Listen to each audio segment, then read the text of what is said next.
The Book of Dragons, Edith Nesbit. To Rosamond, chief among those for whom these tales are told, the Book of Dragons is dedicated in the confident hope that she, one of these days, will dedicate a book of her very own making to the one who now bids 8 dreadful dragons crouch in all humbleness at those little brown feet.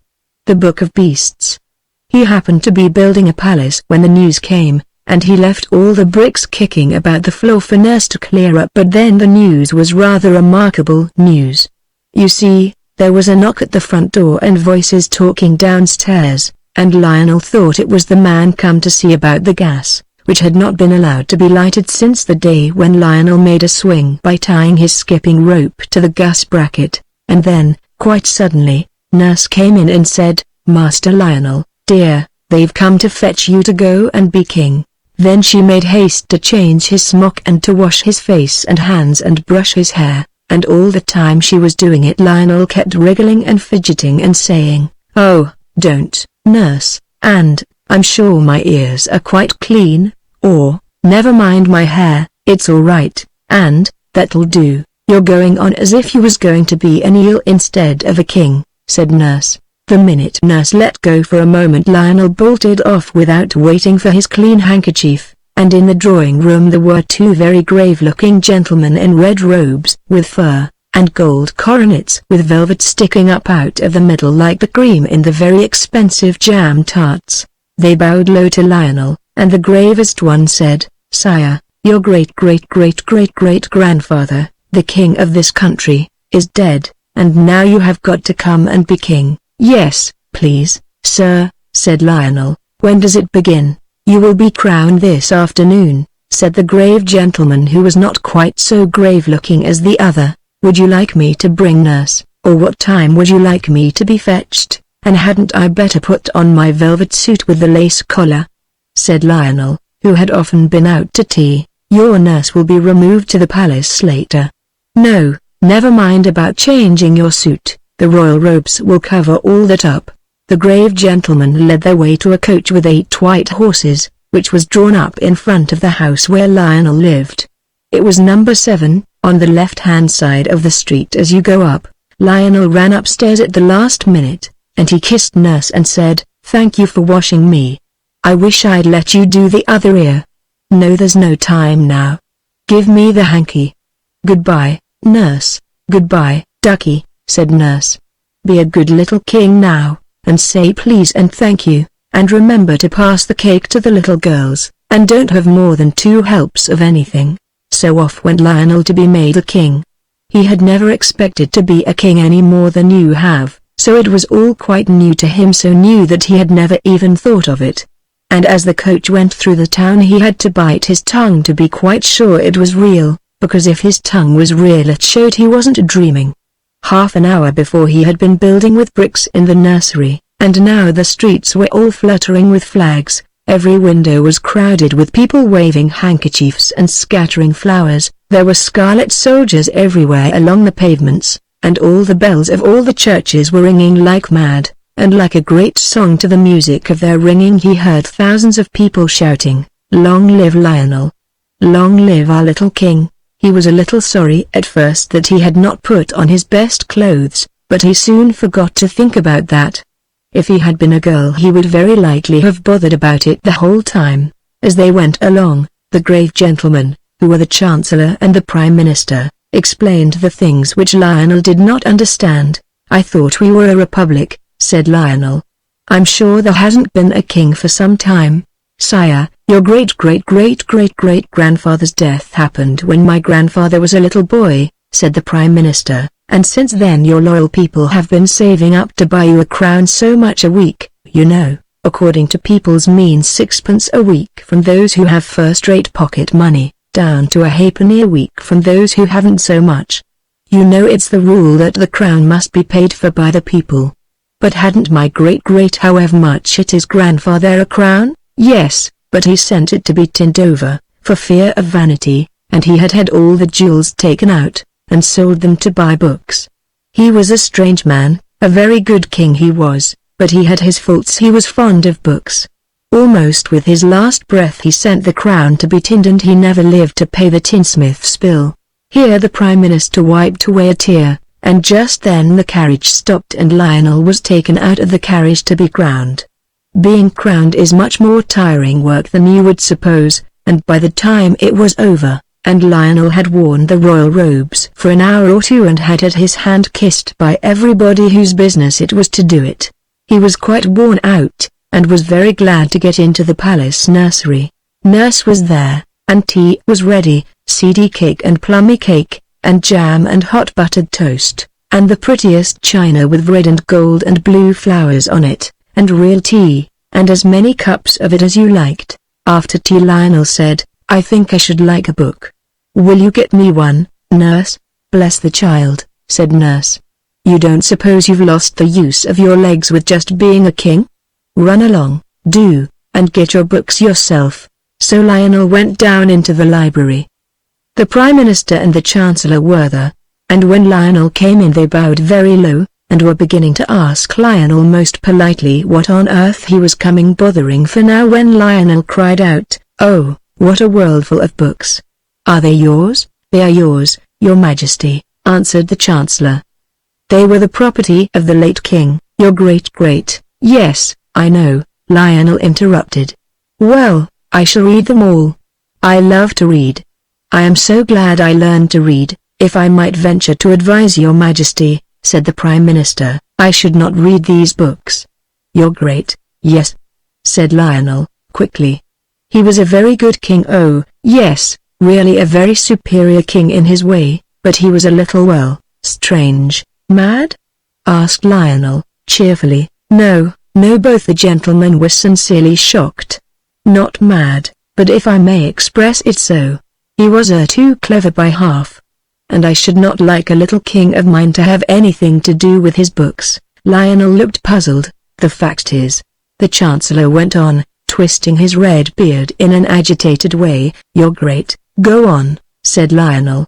"Was called a wizard, but he wasn't, of course not. A most worthy king was your great—" "I see, but I wouldn't touch his books, just this one," cried Lionel, laying his hands on the cover of a great brown book that lay on the study table.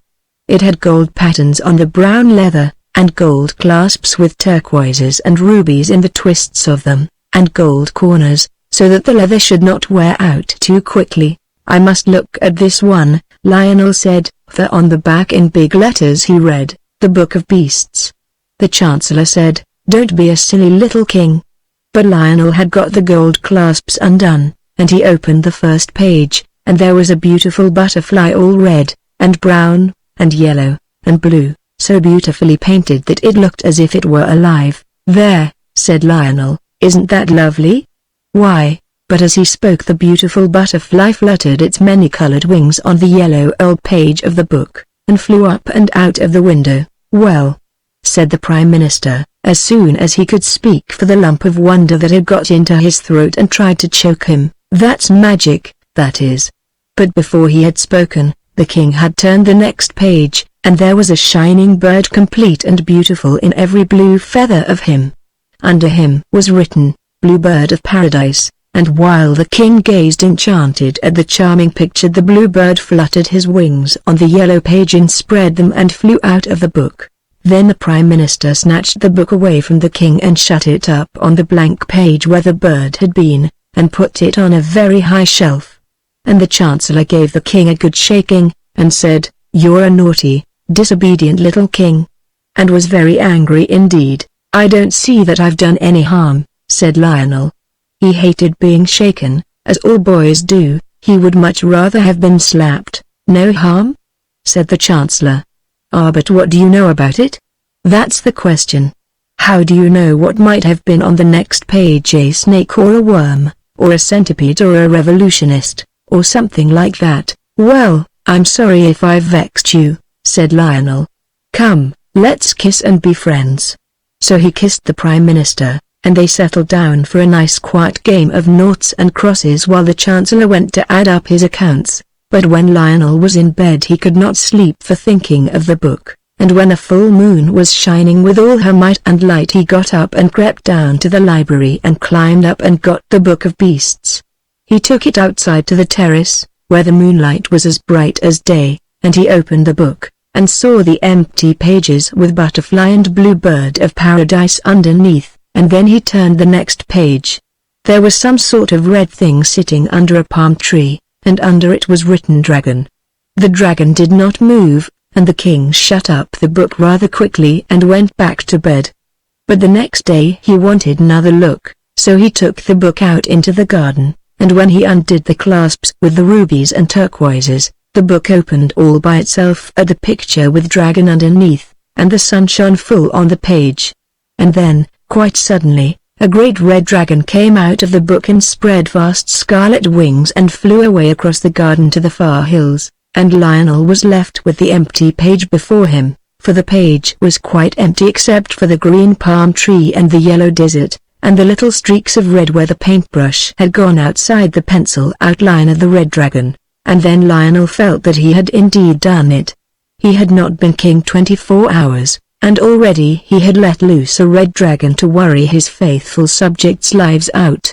And they had been saving up so long to buy him a crown, and everything. Lionel began to cry. The Chancellor and the Prime Minister and the nurse all came running to see what was the matter. And when they saw the book they understood, and the Chancellor said, "You naughty little king. Put him to bed, nurse, and let him think over what he's done." "Perhaps, my lord," said the Prime Minister, "we'd better first find out just exactly what he has done." Then Lionel, in floods of tears, said, "It's a red dragon, and it's gone flying away to the hills, and I am so sorry, and, oh, do forgive me." But the Prime Minister and the Chancellor had other things to think of than forgiving Lionel. They hurried off to consult the police and see what could be done. Everyone did what they could. They sat on committees and stood on guard, and lay in wait for the dragon, but he stayed up in the hills, and there was nothing more to be done. The faithful nurse, meanwhile, did not neglect her duty. Perhaps she did more than anyone else, for she slapped the king and put him to bed without his tea, and when it got dark she would not give him a candle to read by. "You are a naughty little king," she said, "and nobody will love you." Next day the dragon was still quiet, though the more poetic of Lionel's subjects could see the redness of the dragon shining through the green trees quite plainly. So Lionel put on his crown and sat on his throne and said he wanted to make some laws. And I need hardly say that though the Prime Minister and the Chancellor and the nurse might have the very poorest opinion of Lionel's private judgment, and might even slap him and send him to bed, the minute he got on his throne and set his crown on his head, he became infallible, which means that everything he said was right, and that he couldn't possibly make a mistake. So when he said, "There is to be a law forbidding people to open books in schools or elsewhere," he had the support of at least half of his subjects, and the other half, the grown-up half, pretended to think he was quite right. Then he made a law that everyone should always have enough to eat. And this pleased everyone except the ones who had always had too much. And when several other nice new laws were made and written down, he went home and made mud houses and was very happy. And he said to his nurse, "People will love me now I've made such a lot of pretty new laws for them." But nurse said, "Don't count your chickens, my dear. You haven't seen the last of that dragon yet." Now, the next day was Saturday. And in the afternoon the dragon suddenly swooped down upon the common in all his hideous redness, and carried off the soccer players, umpires, goalposts, ball, and all. Then the people were very angry indeed, and they said, "We might as well be a republic. After saving up all these years to get his crown, and everything." And wise people shook their heads and foretold a decline in the national love of sport. And, indeed, soccer was not at all popular for some time afterward. Lionel did his best to be a good king during the week, and the people were beginning to forgive him for letting the dragon out of the book. After all, they said, soccer is a dangerous game, and perhaps it is wise to discourage it. Popular opinion held that the soccer players, being tough and hard, had disagreed with the dragon so much that he had gone away to some place where they only play cat's cradle and games that do not make you hard and tough. All the same, Parliament met on the Saturday afternoon, a convenient time, for most of the members would be free to attend, to consider the dragon. But unfortunately the dragon, who had only been asleep, woke up because it was Saturday, and he considered the parliament, and afterwards there were not any members left, so they tried to make a new parliament, but being a member of parliament had somehow grown as unpopular as soccer playing, and no one would consent to be elected, so they had to do without a parliament. When the next Saturday came around, everyone was a little nervous, but the Red Dragon was pretty quiet that day and only at an orphanage. Lionel was very, very unhappy. He felt that it was his disobedience that had brought this trouble on the parliament and the orphanage and the soccer players, and he felt that it was his duty to try and do something. The question was, what? The bluebird that had come out of the book used to sing very nicely in the palace rose garden, and the butterfly was very tame, and would perch on his shoulder when he walked among the tall lilies. So Lionel saw that all the creatures in the book of beasts could not be wicked, like the dragon, and he thought, suppose I could get another beast out who would fight the dragon? So he took the book of beasts out into the rose garden and opened the page next to the one where the dragon had been just a tiny bit to see what the name was. He could only see Cora, but he felt the middle of the page swelling up thick with the creature that was trying to come out, and it was only by putting the book down and sitting on it suddenly, very hard, that he managed to get it shut. Then he fastened the clasps with the rubies and turquoises in them and sent for the Chancellor, who had been ill since Saturday, and so had not been eaten with the rest of the Parliament, and he said, "What animal ends in Cora?" The Chancellor answered, "The Manticora, of course. What is he like?" asked the king. "He is the sworn foe of dragons," said the Chancellor. "He drinks their blood. He is yellow, with the body of a lion and the face of a man. I wish we had a few Manticoras here now. But the last died hundreds of years ago, worse luck." Then the king ran and opened the book at the page that had Cora on it, and there was the picture Manticora, all yellow, with a lion's body and a man's face, just as the Chancellor had said. And under the picture was written, Manticora. In a few minutes the Manticora came sleepily out of the book, rubbing its eyes with its hands and mewing piteously. It seemed very stupid, and when Lionel gave it a push and said, "Go along and fight the dragon, do," it put its tail between its legs and fairly ran away. It went and hid behind the town hall, and at night when the people were asleep it went around and ate all the pussycats in the town. And then it mewed more than ever. And on the Saturday morning, when people were a little timid about going out, because the dragon had no regular hour for calling, the Manticora went up and down the streets and drank all the milk that was left in the cans at the doors for people's teas, and it ate the cans as well. And just when it had finished the very last little halfpenny worth, which was short measure, because the milkman's nerves were quite upset, the red dragon came down the street looking for the Manticora. It edged off when it saw him coming, for it was not at all the dragon-fighting kind, and, seeing no other door open, the poor, hunted creature took refuge in the general post office, and there the dragon found it, trying to conceal itself among the 10 o'clock mail. The dragon fell on the Manticora at once, and the mail was no defense. The mewings were heard all over the town. All the kitties and the milk the Manticora had seemed to have strengthened its mew wonderfully. Then there was a sad silence, and presently the people whose windows looked that way saw the dragon come walking down the steps of the general post office spitting fire and smoke, together with tufts of Manticora fur, and the fragments of the registered letters. Things were growing very serious. However popular her king might become during the week, the dragon was sure to do something on Saturday to upset the people's loyalty. The dragon was a perfect nuisance for the whole of Saturday, except during the hour of noon, and then he had to rest under a tree or he would have caught fire from the heat of the sun.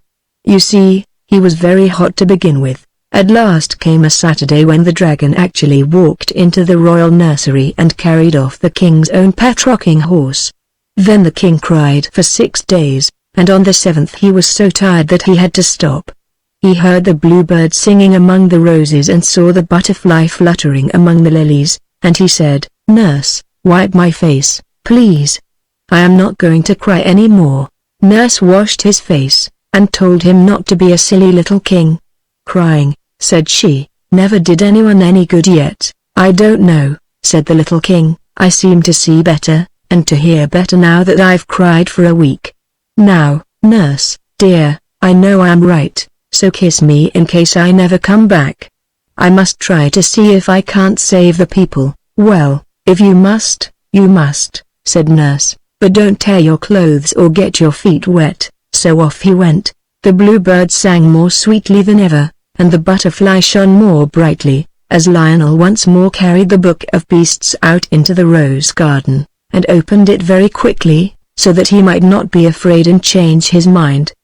The book fell open wide, almost in the middle, and there was written at the bottom of the page, "Hippogriff," and before Lionel had time to see what the picture was, there was a fluttering of great wings and a stamping of hoofs, and a sweet, soft, friendly neighing, and there came out of the book a beautiful white horse with a long, white mane and a long, white tail, and he had great wings like swan's wings, and the softest, kindest eyes in the world, and he stood there among the roses. The hippogriff rubbed its silky soft, milky white nose against the little king's shoulder, and the little king thought, "But for the wings you are very like my poor, dear lost rocking horse." And the bluebird's song was very loud and sweet. Then suddenly the king saw coming through the sky the great straggling, sprawling, wicked shape of the red dragon. And he knew at once what he must do.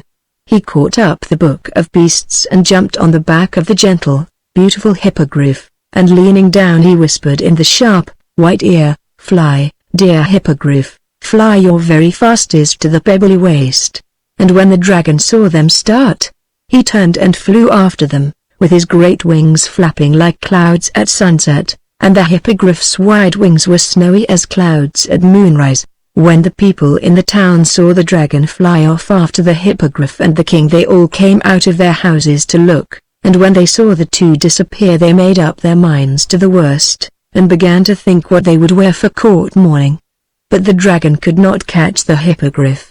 The red wings were bigger than the white ones, but they were not so strong, and so the white-winged horse flew away and away and away, with the dragon pursuing, till he reached the very middle of the pebbly waste. Now, the pebbly waste is just like the parts of the seaside where there is no sand all round, loose, shifting stones, and there is no grass there and no tree within 100 miles of it. Lionel jumped off the white horse's back in the very middle of the pebbly waste, and he hurriedly unclasped the Book of Beasts and laid it open on the pebbles. Then he clattered among the pebbles in his haste to get back onto his white horse, and had just jumped on when up came the dragon. He was flying very feebly, and looking around everywhere for a tree, for it was just on the stroke of 12, the sun was shining like a gold guinea in the blue sky, and there was not a tree for 100 miles. The white-winged horse flew around and around the dragon as he writhed on the dry pebbles. He was getting very hot, indeed, parts of him even had begun to smoke. He knew that he must certainly catch fire in another minute unless he could get under a tree. He made a snatch with his red claws at the king and hippogriff, but he was too feeble to reach them, and besides, he did not dare to overexert himself for fear he should get any hotter. It was then that he saw the Book of Beasts lying on the pebbles, open at the page with dragon written at the bottom. He looked and he hesitated, and he looked again, and then, with one last squirm of rage, the dragon wriggled himself back into the picture and sat down under the palm tree, and the page was a little singed as he went in. As soon as Lionel saw that the dragon had really been obliged to go and sit under his own palm tree because it was the only tree there, he jumped off his horse and shut the book with a bang. "Oh, hurrah!" he cried.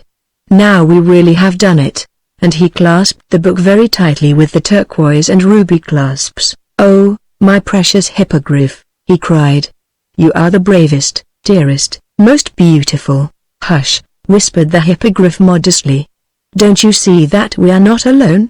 And indeed there was quite a crowd round them on the pebbly waste, the Prime Minister and the Parliament and the soccer players and the orphanage and the manticora and the rocking horse, and indeed everyone who had been eaten by the dragon.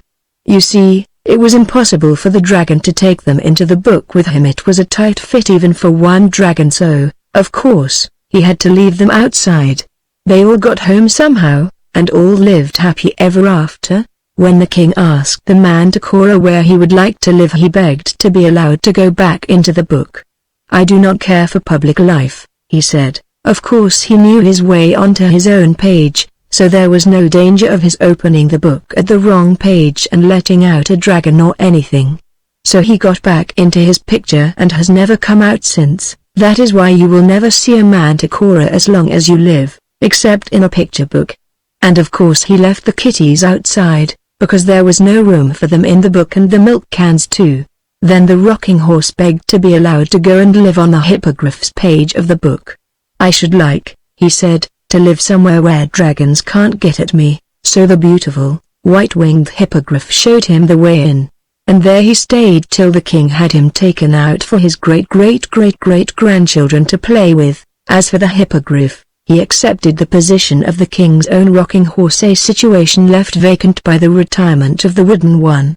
And the bluebird and the butterfly sing and flutter among the lilies and roses of the palace garden to this very day. Uncle James, or the Purple Stranger.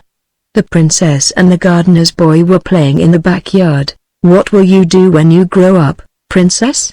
asked the gardener's boy. "I should like to marry you, Tom," said the princess. "Would you mind?" "No," said the gardener's boy. "I shouldn't mind much. I'll marry you if you like, if I have time." For the gardener's boy meant, as soon as he was grown up, to be a general and a poet and a prime minister and an admiral and a civil engineer. Meanwhile, he was top of all his classes at school, and tip-top of the geography class. As for the Princess Marianne, she was a very good little girl, and everyone loved her. She was always kind and polite, even to her Uncle James and to other people whom she did not like very much, and though she was not very clever, for a princess, she always tried to do her lessons. Even if you know perfectly well that you can't do your lessons, you may as well try, and sometimes you find that by some fortunate accident they really are done. Then the princess had a truly good heart. She was always kind to her pets. She never slapped her hippopotamus when it broke her dolls in its playful gambols, and she never forgot to feed her rhinoceroses in their little hutch in the backyard. Her elephant was devoted to her, and sometimes Marianne made her nurse quite cross by smuggling the dear little thing up to bed with her and letting it go to sleep with its long trunk laid lovingly across her throat, and its pretty head cuddled under the royal right ear.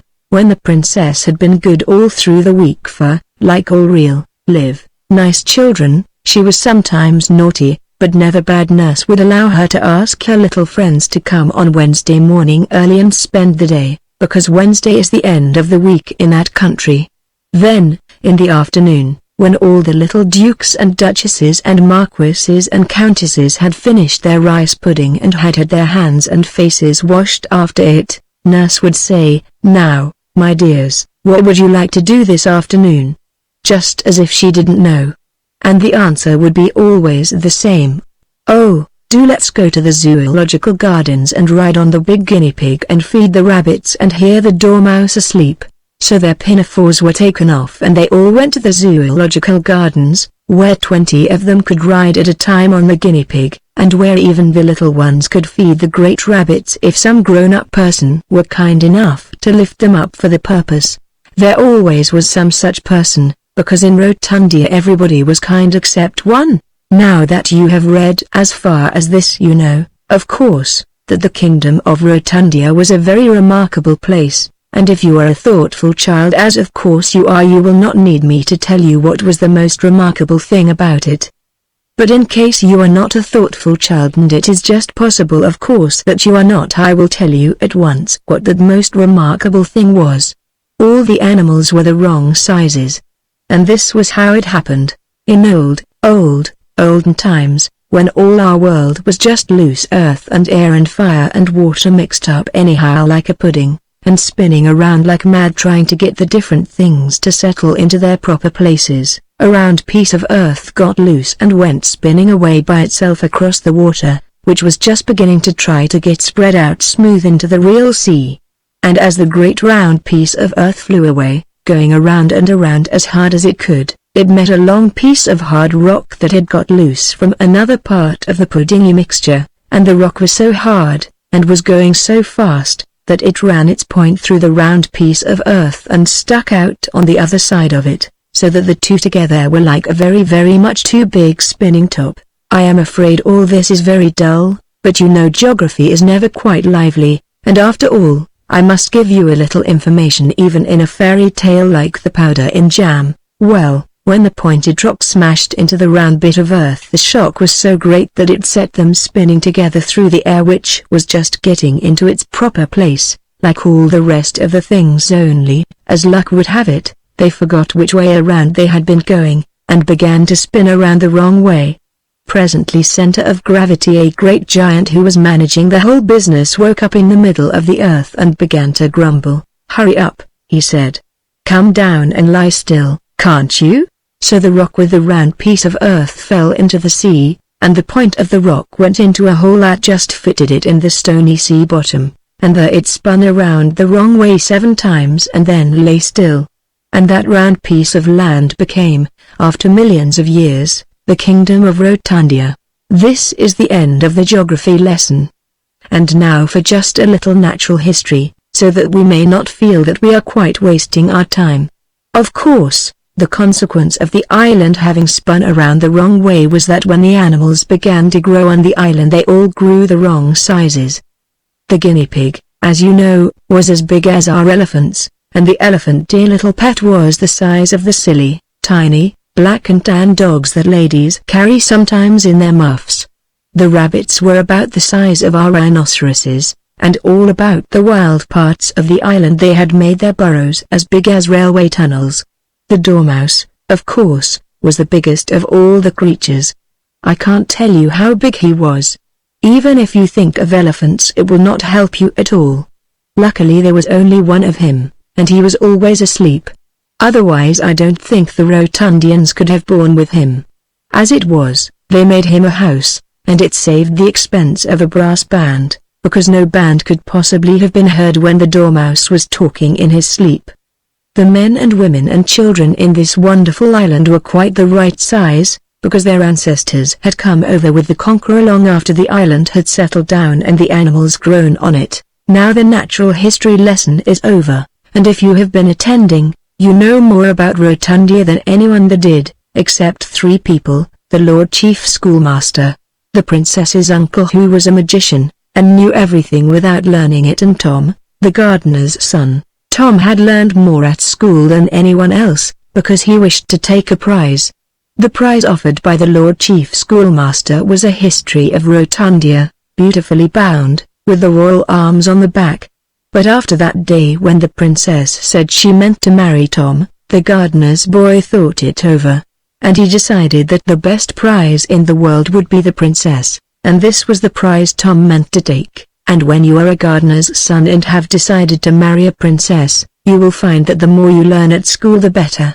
The princess always played with Tom on the days when the little dukes and marquises did not come to tea, and when he told her he was almost sure of the first prize, she clapped her hands and said, "Dear Tom, dear good, clever Tom, you deserve all the prizes.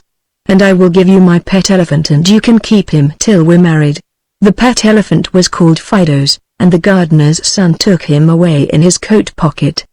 He was the dearest little elephant you ever saw, about 6 inches long. But he was very, very wise. He could not have been wiser if he had been a mile high. He lay down comfortably in Tom's pocket, and when Tom put in his hand, Fido curled his little trunk around Tom's fingers with an affectionate confidence that made the boy's heart warm to his new little pet. What with the elephant, and the princess's affection, and the knowledge that the very next day he would receive the history of Rotundia, beautifully bound, with the royal arms on the cover, Tom could hardly sleep a wink. And, besides, the dog did bark so terribly. There was only one dog in Rotundia. The kingdom could not afford to keep more than one.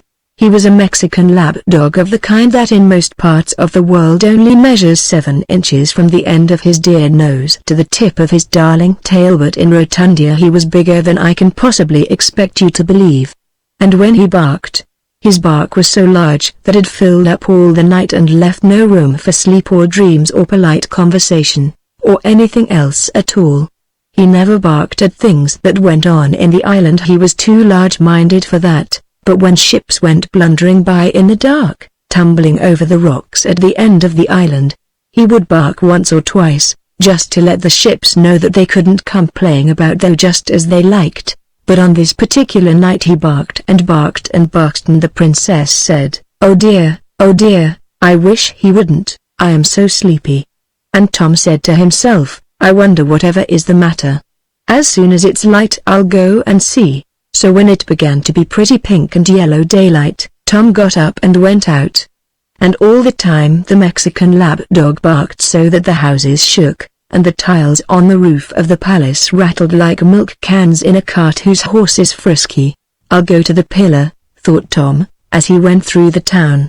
The pillar, of course, was the top of the piece of rock that had stuck itself through Rotundia millions of years before, and made it spin around the wrong way.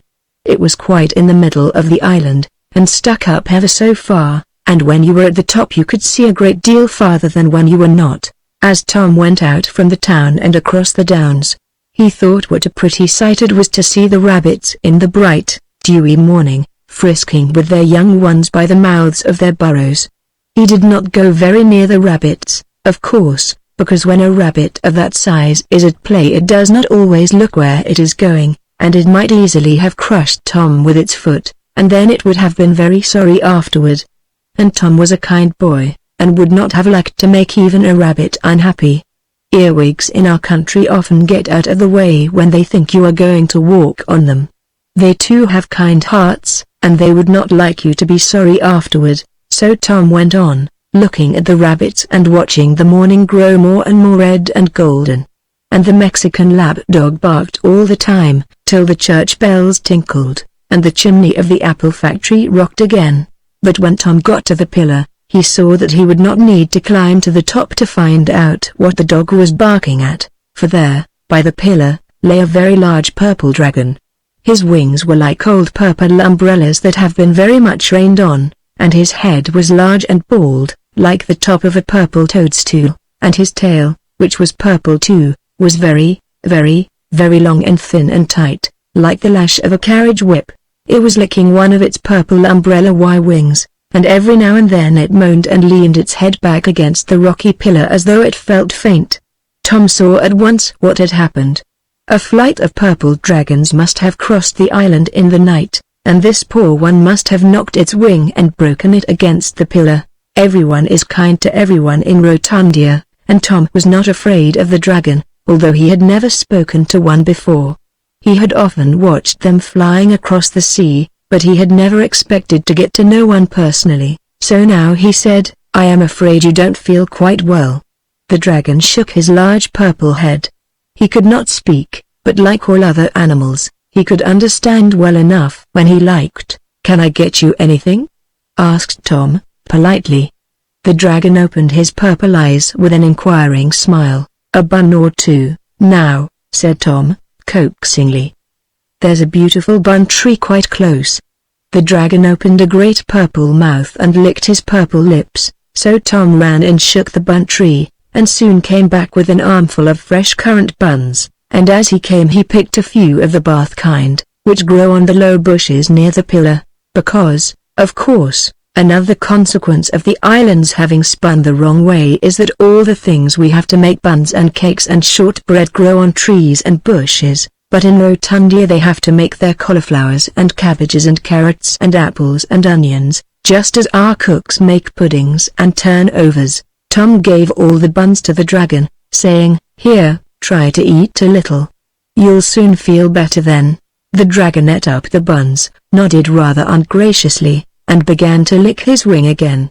So Tom left him and went back to the town with the news, and everyone was so excited at a real live dragon's being on the island, a thing that had never happened before, that they all went out to look at it, instead of going to the prize giving, and the Lord Chief Schoolmaster went with the rest. Now, he had Tom's prize, the History of Rotundia, in his pocket, the one bound in calf, with the royal arms on the cover, and it happened to drop out, and the dragon ate it, so Tom never got the prize after all. But the dragon, when he had gotten it, did not like it. "Perhaps it's all for the best," said Tom. "I might not have liked that prize either, if I had gotten it. It happened to be a Wednesday, so when the princess's friends were asked what they would like to do, all the little dukes and marquises and earls said, "Let's go and see the dragon." But the little duchesses and marchionesses and countesses said they were afraid. Then Princess Marianne spoke up royally, and said, "Don't be silly, because it's only in fairy stories and histories of England and things like that, that people are unkind and want to hurt each other. In Rotundia everyone is kind, and no one has anything to be afraid of, unless they're naughty, and then we know it's for our own good. Let's all go and see the dragon. We might take him some acid drops." So they went. And all the title children took it in turns to feed the dragon with acid drops, and he seemed pleased and flattered, and wagged as much of his purple tail as he could get at conveniently, for it was a very, very long tail indeed. But when it came to the princess's turn to give an acid drop to the dragon, he smiled a very wide smile, and wagged his tail to the very last long inch of it, as much as to say, "Oh, you nice, kind, pretty little princess." But deep down in his wicked purple heart he was saying, "Oh, you nice, fat, pretty little princess, I should like to eat you instead of these silly acid drops." But of course nobody heard him except the princess's uncle, and he was a magician, and accustomed to listening at doors. It was part of his trade. Now, you will remember that I told you there was one wicked person in Rotundia, and I cannot conceal from you any longer that this complete bad was the princess's Uncle James. Magicians are always bad, as you know from your fairy books, and some uncles are bad, as you see by the Babes in the Wood, or the Norfolk tragedy, and one James at least was bad, as you have learned from your English history. And when anyone is a magician, and is also an uncle, and is named James as well, you need not expect anything nice from him. He is a threefold complete bad and he will come to no good. Uncle James had long wanted to get rid of the princess and have the kingdom to himself. He did not like many things. A nice kingdom was almost the only thing he cared for, but he had never seen his way quite clearly, because everyone is so kind in Rotundia that wicked spells will not work there, but run off those blameless islanders like water off a duck's back. Now, however, Uncle James thought there might be a chance for him, because he knew that now there were two wicked people on the island who could stand by each other, himself and the dragon. He said nothing, but he exchanged a meaningful glance with the dragon, and everyone went home to tea. And no one had seen the meaningful glance except Tom. Tom went home, and told his elephant all about it. The intelligent little creature listened carefully, and then climbed from Tom's knee to the table, on which stood an ornamental calendar that the princess had given Tom for a Christmas present. With its tiny trunk the elephant pointed out a date, the 15th of August, the princess's birthday, and looked anxiously at its master. "What is it, Fido, good little elephant then?" said Tom, and the sagacious animal repeated its former gesture. Then Tom understood. "Oh, something is to happen on her birthday. All right. I'll be on the lookout." And he was. At first the people of Rotundia were quite pleased with the dragon, who lived by the pillar and fed himself from the bun trees, but by and by he began to wander. He would creep into the burrows made by the great rabbits, and excursionists, sporting on the downs, would see his long, tight, whip-like tail wriggling down a burrow and out of sight, and before they had time to say, "There he goes," his ugly purple head would come poking out from another rabbit hole perhaps just behind them, or laugh softly to itself just in their ears. And the dragon's laugh was not a merry one. This sort of hide-and-seek amused people at first, but by and by it began to get on their nerves, and if you don't know what that means, ask Mother to tell you next time you are playing blind man's buff when she has a headache. Then the dragon got into the habit of cracking his tail, as people crack whips, and this also got on people's nerves. Then, too, little things began to be missed. And you know how unpleasant that is, even in a private school, and in a public kingdom it is, of course, much worse. The things that were missed were nothing much at first: a few little elephants, a hippopotamus or two, and some giraffes, and things like that. It was nothing much, as I say, but it made people feel uncomfortable. Then one day a favorite rabbit of the princess's, called Frederick, mysteriously disappeared, and then came a terrible morning when the Mexican lapdog was missing. He had barked ever since the dragon came to the island, and people had grown quite used to the noise. So when his barking suddenly ceased, it woke everybody up and they all went out to see what was the matter. And the lapdog was gone. A boy was sent to wake the army, so that it might look for him. But the army was gone too. And now the people began to be frightened. Then Uncle James came out onto the terrace of the palace, and he made the people a speech. He said, "Friends, fellow citizens, I cannot disguise from myself or from you that this purple dragon is a poor penniless exile, a helpless alien in our midst, and, besides, he is no end of a dragon." The people thought of the dragon's tail and said, "Here, here." Uncle James went on, "Something has happened to a gentle and defenseless member of our community. We don't know what has happened." Everyone thought of the rabbit named Frederick, and groaned. "The defenses of our country have been swallowed up," said Uncle James. Everyone thought of the poor army. "There is only one thing to be done." Uncle James was warming to his subject. Could we ever forgive ourselves if by neglecting a simple precaution we lost more rabbits, or even, perhaps, our navy, our police, and our fire brigade? For I warn you that the purple dragon will respect nothing, however sacred. Everyone thought of themselves and they said, "What is the simple precaution?" Then Uncle James said, "Tomorrow is the dragon's birthday. He is accustomed to have a present on his birthday. If he gets a nice present, he will be in a hurry to take it away and show it to his friends, and he will fly off and never come back." The crowd cheered wildly and the princess from her balcony clapped her hands. "The present the dragon expects," said Uncle James, cheerfully, "is rather an expensive one. But, when we give, it should not be in a grudging spirit, especially to visitors. What the dragon wants is a princess.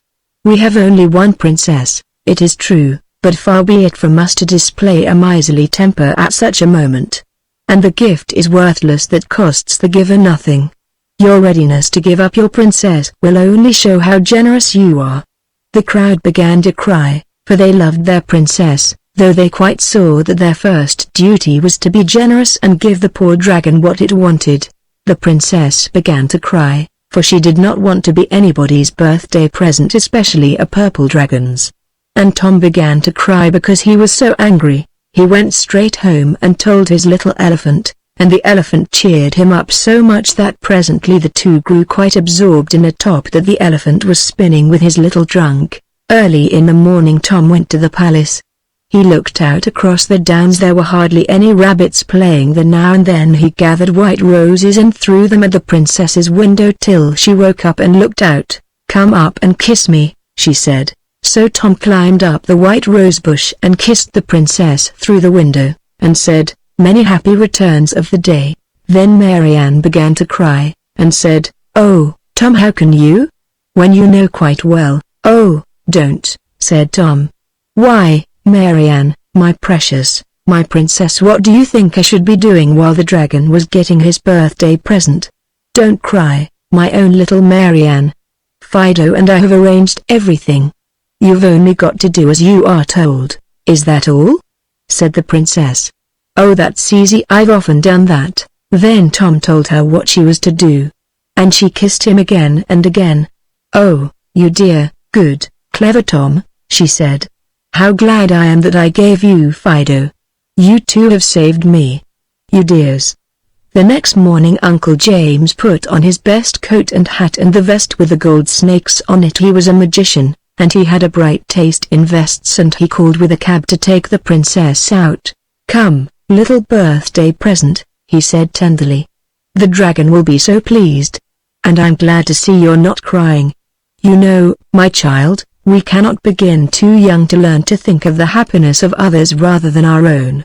I should not like my dear little niece to be selfish, or to wish to deny trivial pleasure to a poor, sick dragon, far from his home and friends." The princess said she would try not to be selfish. Presently the cab drew up near the pillar, and there was the dragon, his ugly purple head shining in the sun, and his ugly purple mouth half open. Uncle James said, "Good morning, sir. We have brought you a small present for your birthday." We do not like to let such an anniversary go by without some suitable testimonial, especially to one who is a stranger in our midst. Our means are small, but our hearts are large. We have but one princess, but we give her freely, do we not, my child?" The princess said she supposed so, and the dragon came a little nearer. Suddenly a voice cried, "Run!" And there was Tom, and he had brought the zoological guinea pig and a pair of Belgian hares with him. "Just to see fair," said Tom. Uncle James was furious. "What do you mean, sir?" he cried, "by intruding on a state function with your common rabbits and things? Go away, naughty little boy, and play with them somewhere else." But while he was speaking, the rabbits had come up one on each side of him, their great sides towering ever so high, and now they pressed him between them so that he was buried in their thick fur and almost choked. The princess, meantime, had run to the other side of the pillar and was peeping around it to see what was going on. A crowd had followed the cab out of the town. Now they reached the scene of the state function and they all cried out, "Fair play, play fair. We can't go back on our word like this. Give a thing and take a thing? Why, it's never done. Let the poor exiled stranger dragon have his birthday present." And they tried to get at Tom, but the guinea pig stood in the way. "Yes," Tom cried. "Fair play is a jewel. And your helpless exile shall have the princess if he can catch her. Now then, Marianne." Marianne looked around the big pillar and called to the dragon, "Boo! You can't catch me," and began to run as fast as ever she could, and the dragon ran after her. When the princess had run a half-mile she stopped, dodged around a tree, and ran back to the pillar and around it, and the dragon after her. You see, he was so long he could not turn as quickly as she could. Around and around the pillar ran the princess. The first time she ran around a long way from the pillar, and then nearer and nearer with the dragon after her all the time, and he was so busy trying to catch her that he never noticed that Tom had tied the very end of his long, tight, whipcordy tail to the rock, so that the more the dragon ran around, the more times he twisted his tail around the pillar. It was exactly like winding a top, only the peg was the pillar, and the dragon's tail was the string. And the magician was safe between the Belgian hares, and couldn't see anything but darkness, or do anything but choke, when the dragon was wound onto the pillar as much as he possibly could be, and as tight like cotton on a reel. The princess stopped running, and though she had very little breath left, she managed to say, "Yahoo's won now." This annoyed the dragon so much that he put out all his strength, spread his great purple wings, and tried to fly at her. Of course this pulled his tail, and pulled it very hard, so hard that as he pulled the tail had to come, and the pillar had to come around with the tail, and the island had to come around with the pillar, and in another minute the tail was loose, and the island was spinning around exactly like a top. It spun so fast that everyone fell flat on their faces and held on tight to themselves, because they felt something was going to happen. All but the magician, who was choking between the Belgian hares, and felt nothing but fear and fury. And something did happen. The dragon had sent the kingdom of Rotundia spinning the way it ought to have gone at the beginning of the world, and as it spun around, all the animals began to change sizes. The guinea pigs got small, and the elephants got big, and the men and women and children would have changed sizes too, if they had not had the sense to hold on to themselves, very tight indeed, with both hands, which, of course, the animals could not be expected to know how to do. And the best of it was that when the small beasts got big and the big beasts got small, the dragon got small too, and fell at the princess's feet. "A little, crawling, purple newt with wings, funny little thing," said the princess, when she saw it. "I will take it for a birthday present." But while all the people were still on their faces, holding on tight to themselves, Uncle James, the magician, never thought of holding tight. He only thought of how to punish Belgian hares and the sons of gardeners. So when the big beasts grew small, he grew small with the other beasts, and the little purple dragon, when he fell at the princess's feet, saw that a very small magician named Uncle James. And the dragon took him because it wanted a birthday present. So now all the animals were new sizes, and at first it seemed very strange to everyone to have great lumbering elephants and a tiny little dormouse, but they have gotten used to it now. and think no more of it than we do. All this happened several years ago, and the other day I saw in the Rotundia Times an account of the wedding of the princess with Lord Thomas Gardiner, KCD, and I knew she could not have married anyone but Tom, so I suppose they made him a lord on purpose for the wedding, and KCD, of course, means clever conqueror of the dragon. If you think that is wrong, it is only because you don't know how they spell in Rotundia. The paper said that among the beautiful presents of the bridegroom to the bride was an enormous elephant, on which the bridal pair made their wedding tour. This must have been Fido. You remember Tom promised to give him back to the princess when they were married. The Rotundia Times called the married couple the happy pair. It was clever of the paper to think of calling them that. It is such a pretty and novel expression, and I think it is truer than many of the things you see in papers, because, you see, the princess and the gardener's son were so fond of each other they could not help being happy, and besides, they had an elephant of their very own to ride on. If that is not enough to make people happy, I should like to know what is. Though, of course, I know there are some people who could not be happy unless they had a whale to sail on, and perhaps not even then. But they are greedy, grasping people, the kind who would take 4 helps of pudding, as likely as not, which neither Tom nor Marianne ever did. The deliverers of their country. It all began with Effie's getting something in her eye. It hurt very much indeed, and it felt something like red-hot spark, only it seemed to have legs as well, and wings like a fly. Effie rubbed and cried, not real crying, but the kind your eye does all by itself without your being miserable inside your mind, and then she went to her father to have the thing in her eye taken out.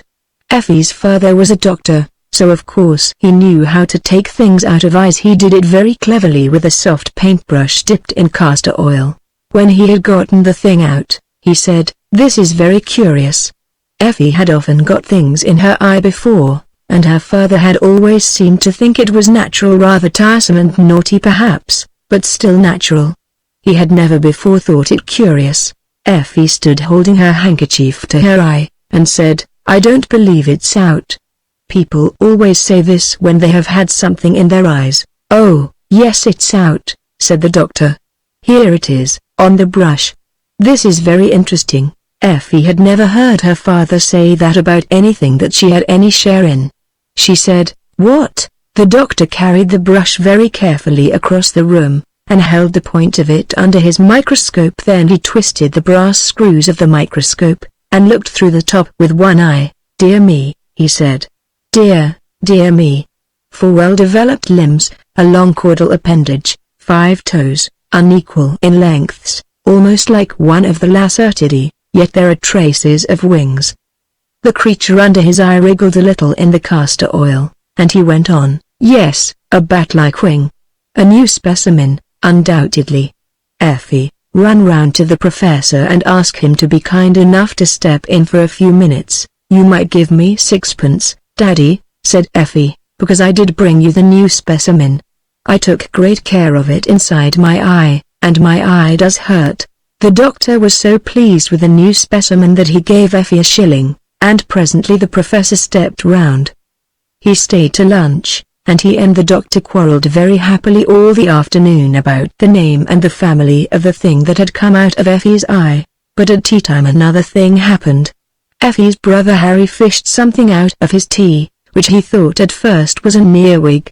He was just getting ready to drop it on the floor, and end its life in the usual way, when it shook itself in the spoon, spread 2 wet wings, and flopped onto the tablecloth. There it sat, stroking itself with its feet and stretching its wings, and Harry said, "Why, it's a tiny newt." The professor leaned forward before the doctor could say a word. "I'll give you half a crown for it, Harry, my lad," he said, speaking very fast, and then he picked it up carefully on his handkerchief. "It is a new specimen," he said, "and finer than yours, doctor. It was a tiny lizard, about half an inch long with scales and wings." So now the doctor and the professor each had a specimen, and they were both very pleased. But before long these specimens began to seem less valuable. For the next morning, when the knife boy was cleaning the doctor's boots, he suddenly dropped the brushes and the boot and the blacking, and screamed out that he was burnt. and from inside the boot came crawling a lizard as big as a kitten, with large, shiny wings. "Why," said Effie, "I know what it is. It is a dragon like the one St. George killed." And Effie was right. That afternoon Tozer was bitten in the garden by a dragon about the size of a rabbit, which he had tried to chase, and the next morning all the papers were full of the wonderful winged lizards that were appearing all over the country. The papers would not call them dragons, because, of course, no one believes in dragons nowadays, and at any rate the papers were not going to be so silly as to believe in fairy stories. At first there were only a few, but in a week or two the country was simply running alive with dragons of all sizes, and in the air you could sometimes see them as thick as a swarm of bees. They all looked alike except as to size. They were green with scales, and they had 4 legs and a long tail and great wings like bat wings, only the wings were a pale, half-transparent yellow, like the gearboxes on bicycles. They breathed fire and smoke, as all proper dragons must. But still the newspapers went on pretending they were lizards, until the editor of the Standard was picked up and carried away by a very large one, and then the other newspaper people had not anyone left to tell them what they ought not to believe. So when the largest elephant in the zoo was carried off by a dragon, the papers gave up pretending and put "Alarming Plague of Dragons" at the top of the paper. You have no idea how alarming it was, and at the same time how aggravating. The large-sized dragons were terrible certainly, but when once you had found out that the dragons always went to bed early because they were afraid of the chill night air, you had only to stay indoors all day, and you were pretty safe from the big ones. But the smaller sizes were a perfect nuisance. The ones as big as earwigs got in the soap, and they got in the butter.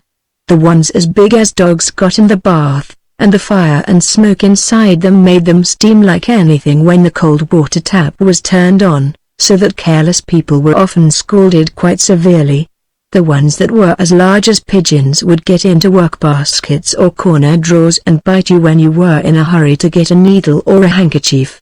The ones as big as sheep were easier to avoid, because you could see them coming, but when they flew in at the windows and curled up under your eider-down, and you did not find them till you went to bed, it was always a shock. The ones this size did not eat people, only lettuce, but they always scorched the sheets and pillowcases dreadfully. Of course, the county council and the police did everything that could be done. It was no use offering the hand of the princess to anyone who killed a dragon. This way was all very well in olden times when there was only one dragon and one princess. But now there were far more dragons than princesses, although the royal family was a large one. And besides, it would have been a mere waste of princesses to offer rewards for killing dragons, because everybody killed as many dragons as they could quite out of their own heads and without rewards at all, just to get the nasty things out of the way. The county council undertook to cremate all dragons delivered at their offices between the hours of 10 and 2, and whole wagon-loads and cartloads and truckloads of dead dragons could be seen any day of the week standing in a long line in the street where the county council had their offices. Boys brought barrowloads of dead dragons, and children on their way home from morning school would call in to leave the handful or two of little dragons they had brought in their satchels, or carried in their knotted pocket handkerchiefs. And yet there seemed to be as many dragons as ever. Then the police stuck up great wood and canvas towers covered with patent glue. When the dragons flew against these towers, they stuck fast, as flies and wasps do on the sticky papers in the kitchen, and when the towers were covered all over with dragons, the police inspector used to set fire to the towers, and burnt them and dragons and all. And yet there seemed to be more dragons than ever. The shops were full of patent dragon poison and anti-dragon soap, and dragon-proof curtains for the windows, and indeed, everything that could be done was done, and yet there seemed to be more dragons than ever. It was not very easy to know what would poison a dragon, because, you see, they ate such different things. The largest kind ate elephants as long as there were any, and then went on with horses and cows. Another size ate nothing but lilies of the valley, and a third size ate only prime ministers if they were to be had, and, if not, would feed freely on servants in livery. Another size lived on bricks, and 3 of them ate 2/3 of the South Lambeth Infirmary in one afternoon. but the size Effie was most afraid of was about as big as your dining room, and that size ate little girls and boys. At first Effie and her brother were quite pleased with the change in their lives. It was so amusing to sit up all night instead of going to sleep, and to play in the garden lighted by electric lamps. And it sounded so funny to hear Mother say, when they were going to bed, "Good night, my darlings, sleep sound all day, and don't get up too soon. You must not get up before it's quite dark. You wouldn't like the nasty dragons to catch you."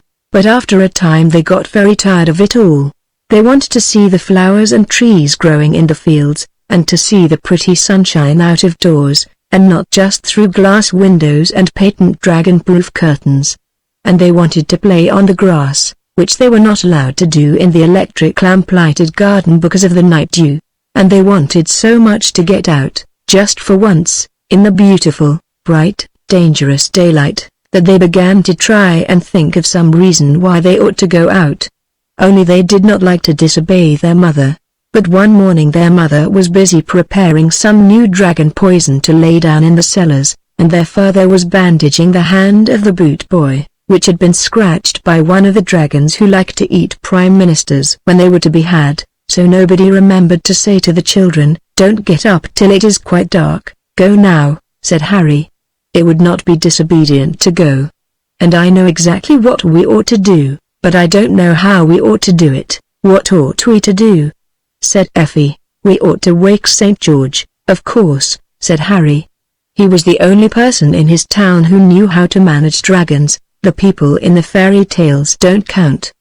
But St. George is a real person, and he is only asleep, and he is waiting to be waked up. Only nobody believes in St. George now. "I heard Father say so." "We do," said Effie. "Of course we do. And don't you see, that's the very reason why we could wake him. You can't wake people if you don't believe in them, can you?" Effie said no, but where could they find St. George? "We must go and look," said Harry boldly. "You shall wear a dragon-proof frock, made of stuff like the curtains. And I will smear myself all over with the best dragon poison," and Effie clasped her hands and skipped with joy and cried, "Oh, Harry! I know where we can find St. George." "In St. George's Church, of course," said Harry, wishing he had thought of it for himself. "You have a little sense sometimes, for a girl." So the next afternoon, quite early, long before the beams of sunset announced the coming night, when everybody would be up and working, the two children got out of bed. Effie wrapped herself in a shawl of dragon-proof muslin. There was no time to make the frock, and Harry made a horrid mess of himself with the patent dragon poison. It was warranted harmless to infants and invalids, so he felt quite safe. Then they joined hands and set out to walk to St. George's Church. As you know, there are many St. George's churches, but fortunately they took the turning that leads to the right one, and went along in the bright sunlight, feeling very brave and adventurous. There was no one about in the streets except dragons, and the place was simply swarming with them. Fortunately none of the dragons were just the right size for eating little boys and girls, or perhaps this story might have had to end here. There were dragons on the pavement, and dragons on the roadway, dragons basking on the front doorsteps of public buildings, and dragons preening their wings on the roofs in the hot afternoon sun. The town was quite green with them. Even when the children had gotten out of the town and were walking in the lanes, they noticed that the fields on each side were greener than usual with the scaly legs and tails, and some of the smaller sizes had made themselves asbestos nests in the flowering hawthorn hedges. Effie held her brother's hand very tight, and once when a fat dragon flopped against her ear she screamed out, and a whole flight of green dragons rose from the field at the sound, and sprawled away across the sky. The children could hear the rattle of their wings as they flew. "Oh, I want to go home," said Effie. "Don't be silly," said Harry. "Surely you haven't forgotten about the 7 champions and all the princes. People who are going to be their country's deliverers never scream and say they want to go home." "And are we?" asked Effie. "Deliverers, I mean, you'll see," said her brother, and on they went. When they came to St. George's Church they found the door open, and they walked right in, but St. George was not there. So they walked around the churchyard outside, and presently they found the great stone tomb of St. George, with the figure of him carved in marble outside, in his armor and helmet, and with his hands folded on his breast. "However can we wake him?" they said. Then Harry spoke to St. George, but he would not answer, and he called. But St. George did not seem to hear, and then he actually tried to waken the great dragon slayer by shaking his marble shoulders. But St. George took no notice. Then Effie began to cry, and she put her arms around St. George's neck as well as she could for the marble, which was very much in the way at the back, and she kissed the marble face, and she said, "Oh, dear, good, kind St. George, please wake up and help us." And at that St. George opened his eyes sleepily, and stretched himself and said, "What's the matter, little girl?" So the children told him all about it. He turned over in his marble and leaned on one elbow to listen. But when he heard that there were so many dragons he shook his head. "It's no good," he said, "they would be one too many for poor old George. You should have waked me before. I was always for a fair fight, one man one dragon, was my motto." Just then a flight of dragons passed overhead, and St. George half drew his sword, but he shook his head again and pushed the sword back as the flight of dragons grew small in the distance. "I can't do anything," he said. "Things have changed since my time. St. Andrew told me about it. They woke him up over the engineer's strike, and he came to talk to me. He says everything is done by machinery now. There must be some way of settling these dragons. By the way, what sort of weather have you been having lately?" This seemed so careless and unkind that Harry would not answer. But Effie said patiently, "It has been very fine. Father says it is the hottest weather there has ever been in this country." "Ah, I guessed as much," said the champion, thoughtfully. "Well, the only thing would be, dragons can't stand wet and cold, that's the only thing. If you could find the taps." St. George was beginning to settle down again on his stone slab. "Good night, very sorry I can't help you," he said, yawning behind his marble hand. "Oh, but you can," cried Effie. "Tell us what taps?" "Oh, like in the bathroom," said St. George, still more sleepily. "And there's a looking glass, too, shows you all the world and what's going on. St. Dennis told me about it, said it was a very pretty thing. I'm sorry I can't. Good night." And he fell back into his marble and was fast asleep again in a moment. "We shall never find the taps," said Harry.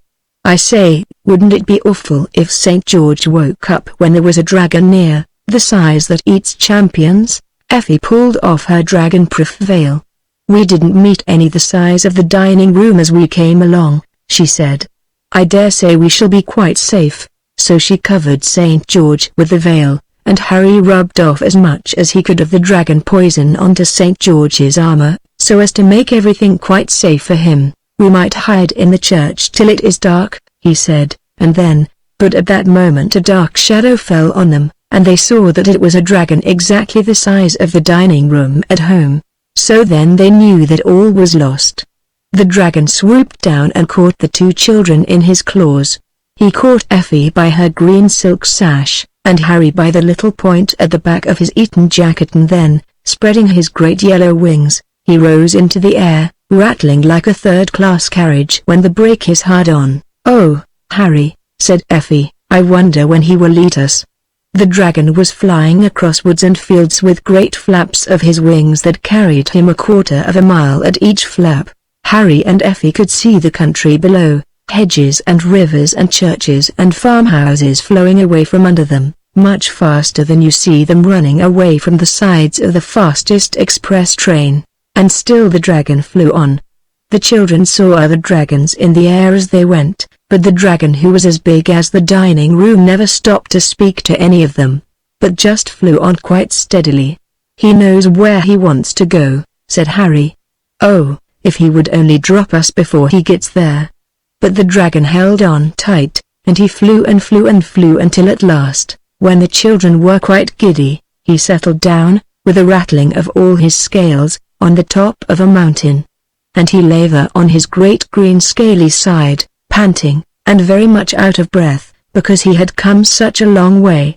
but his claws were fast in Effie's sash and the little point at the back of Harry's Eton jacket. Then Effie took out the knife Harry had given her on her birthday.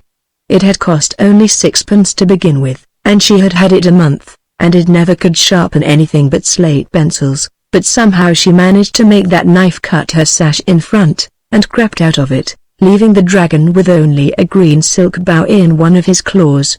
That knife would never have cut Harry's jacket tail off, though, and when Effie had tried for some time she saw that this was so and gave it up.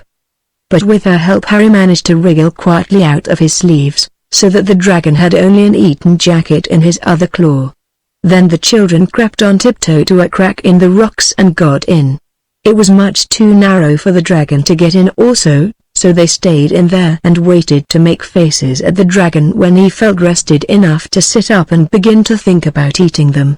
He was very angry, indeed, when they made faces at him, and blew out fire and smoke at them, but they ran farther into the cave so that he could not reach them, and when he was tired of blowing he went away, but they were afraid to come out of the cave, so they went farther in, and presently the cave opened out and grew bigger, and the floor was soft sand. And when they had come to the very end of the cave there was a door, and on it was written, Universal Taproom.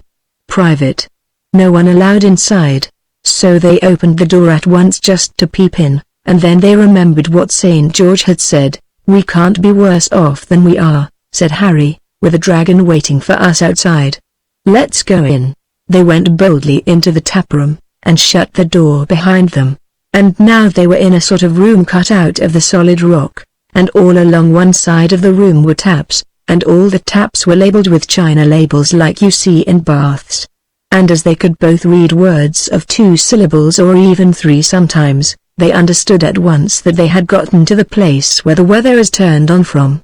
There were 6 big taps labeled sunshine, wind, rain, snow, hail, ice, and a lot of little ones, labeled fair to moderate, showery, south breeze, nice growing weather for the crops, skating, good open weather, south wind, east wind, and so on. And the big tap labeled sunshine was turned full on. They could not see any sunshine. The cave was lighted by a skylight of blue glass, so they supposed the sunlight was pouring out by some other way, as it does with the tap that washes out the underneath parts of patent sinks in kitchens. Then they saw that one side of the room was just a big looking glass, and when you looked in it you could see everything that was going on in the world and all at once, too, which is not like most looking glasses. They saw the carts delivering the dead dragons at the county council offices, and they saw St. George asleep under the dragon-proof veil. And they saw their mother at home crying because her children had gone out in the dreadful, dangerous daylight, and she was afraid a dragon had eaten them. And they saw the whole of England, like a great puzzle map, green in the field parts and brown in the towns, and black in the places where they make coal and crockery and cutlery and chemicals. All over it, on the black parts, and on the brown, and on the green, there was a network of green dragons. And they could see that it was still broad daylight, and no dragons had gone to bed yet. Effie said, "Dragons do not like cold." And she tried to turn off the sunshine, but the tap was out of order. And that was why there had been so much hot weather, and why the dragons had been able to be hatched. So they left the sunshine tap alone, and they turned on the snow and left the tap full on while they went to look in the glass. That they saw the dragons running all sorts of ways like ants if you are cruel enough to pour water into an ant heap, which, of course, you never are. And the snow fell more and more. Then Effie turned the rain tap quite full on, and presently the dragons began to wriggle less, and by some of them lay quite still, so the children knew the water had put out the fires inside them, and they were dead. So then they turned on the hail only half on, for fear of breaking people's windows, and after a while there were no more dragons to be seen moving. Then the children knew that they were indeed the deliverers of their country. "They will put up a monument to us," said Harry, "as high as Nelson's. All the dragons are dead. I hope the one that was waiting outside for us is dead," said Effie. "And about the monument, Harry, I'm not so sure. What can they do with such a lot of dead dragons? It would take years and years to bury them, and they could never be burnt now they are so soaking wet." I wish the rain would wash them off into the sea. But this did not happen, and the children began to feel that they had not been so frightfully clever after all. I wonder what this old thing's for, said Harry. He had found a rusty old tap, which seemed as though it had not been used for ages. Its china label was quite coated over with dirt and cobwebs. When Effie had cleaned it with a bit of her skirt, for curiously enough both the children had come out without pocket handkerchiefs, she found that the label said waste. Let's turn it on, she said. It might carry off the dragons. The tap was very stiff from not having been used for such a long time, but together they managed to turn it on, and then ran to the mirror to see what happened. Already a great, round black hole had opened in the very middle of the map of England, and the sides of the map were tilting themselves up, so that the rain ran down toward the hole. Oh, hurrah, hurrah, hurrah, cried Effie, and she hurried back to the taps and turned on everything that seemed wet. Showery, good open weather, nice growing weather for the crops, and even south and southwest, because she had heard her father say that those winds brought rain. And now the floods of rain were pouring down on the country, and great sheets of water flowed toward the center of the map, and cataracts of water poured into the great round hole in the middle of the map, and the dragons were being washed away and disappearing down the waste pipe in great green masses and scattered green shoals, single dragons and dragons by the dozen, of all sizes, from the ones that carry off elephants down to the ones that get in your tea. Presently there was not a dragon left. So then they turned off the tap named Waste, and they half turned off the one labeled Sunshine. It was broken, so that they could not turn it off altogether, and they turned on Fair to Moderate and Showery, and both taps stuck, so that they could not be turned off, which accounts for our climate. How did they get home again? By the Snowdon Railway, of course. And was the nation grateful? Well, the nation was very wet. And by the time the nation had gotten dry again, it was interested in the new invention for toasting muffins by electricity, and all the dragons were almost forgotten. Dragons do not seem so important when they are dead and gone, and, you know, there never was a reward offered. And what did Father and Mother say when Effie and Harry got home? My dear, that is the sort of silly question you children always will ask.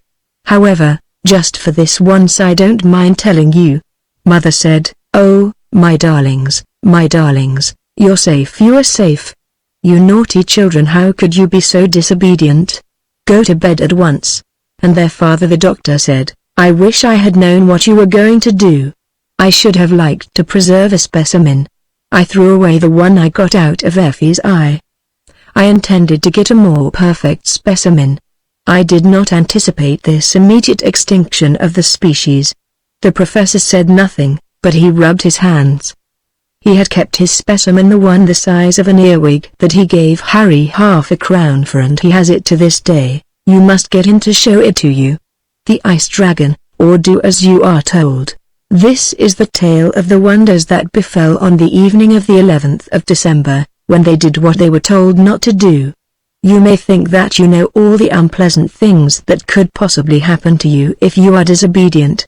But there are some things which even you do not know, and they did not know them either. Their names were George and Jane. There were no fireworks that year on Guy Fawkes Day, because the heir to the throne was not well. He was cutting his first tooth, and that is a very anxious time for any person, even for a royal one. He was really very poorly, so that fireworks would have been in the worst possible taste, even at Land's End or in the Isle of Man, whilst in Forest Hill, which was the home of Jane and George, anything of the kind was quite out of the question. Even the Crystal Palace, empty-headed as it is, felt that this was no time for Catherine Wheels. But when the prince had cut his tooth, rejoicings were not only admissible but correct, and the 11th of December was proclaimed Firework Day. All the people were most anxious to show their loyalty, and to enjoy themselves at the same time.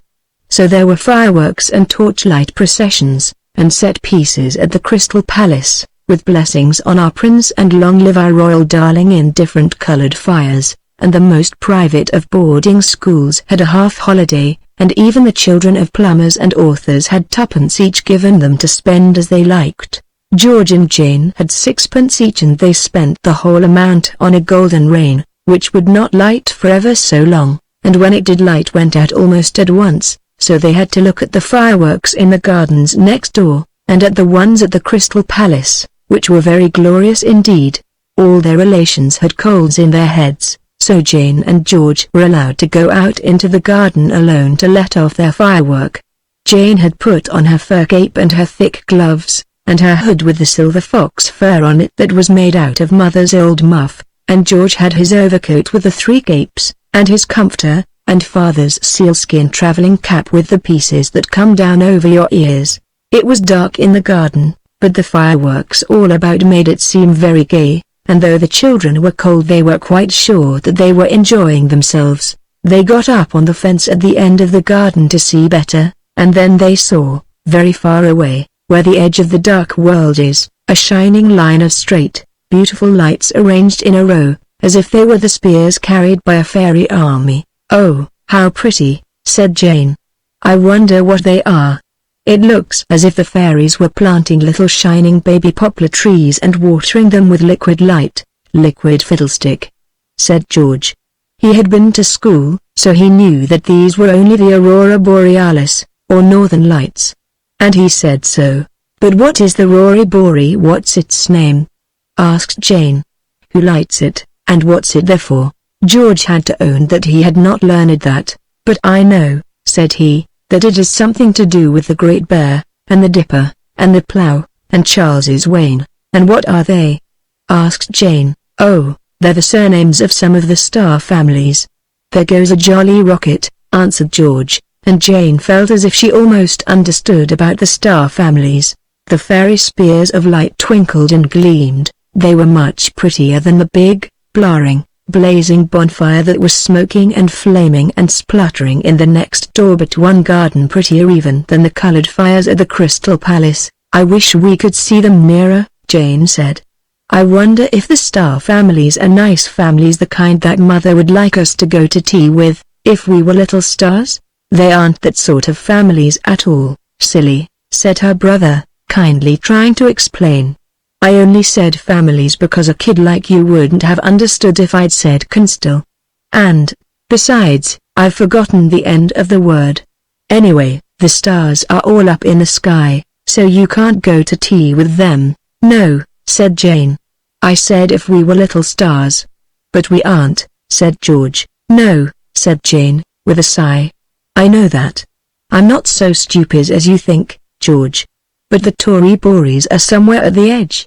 Couldn't we go and see them? Considering you're 8, you haven't much sense." George kicked his boots against the fencing to warm his toes. "It's half the world away. It looks very near," said Jane, hunching up her shoulders to keep her neck warm. "They're close to the North Pole," said George.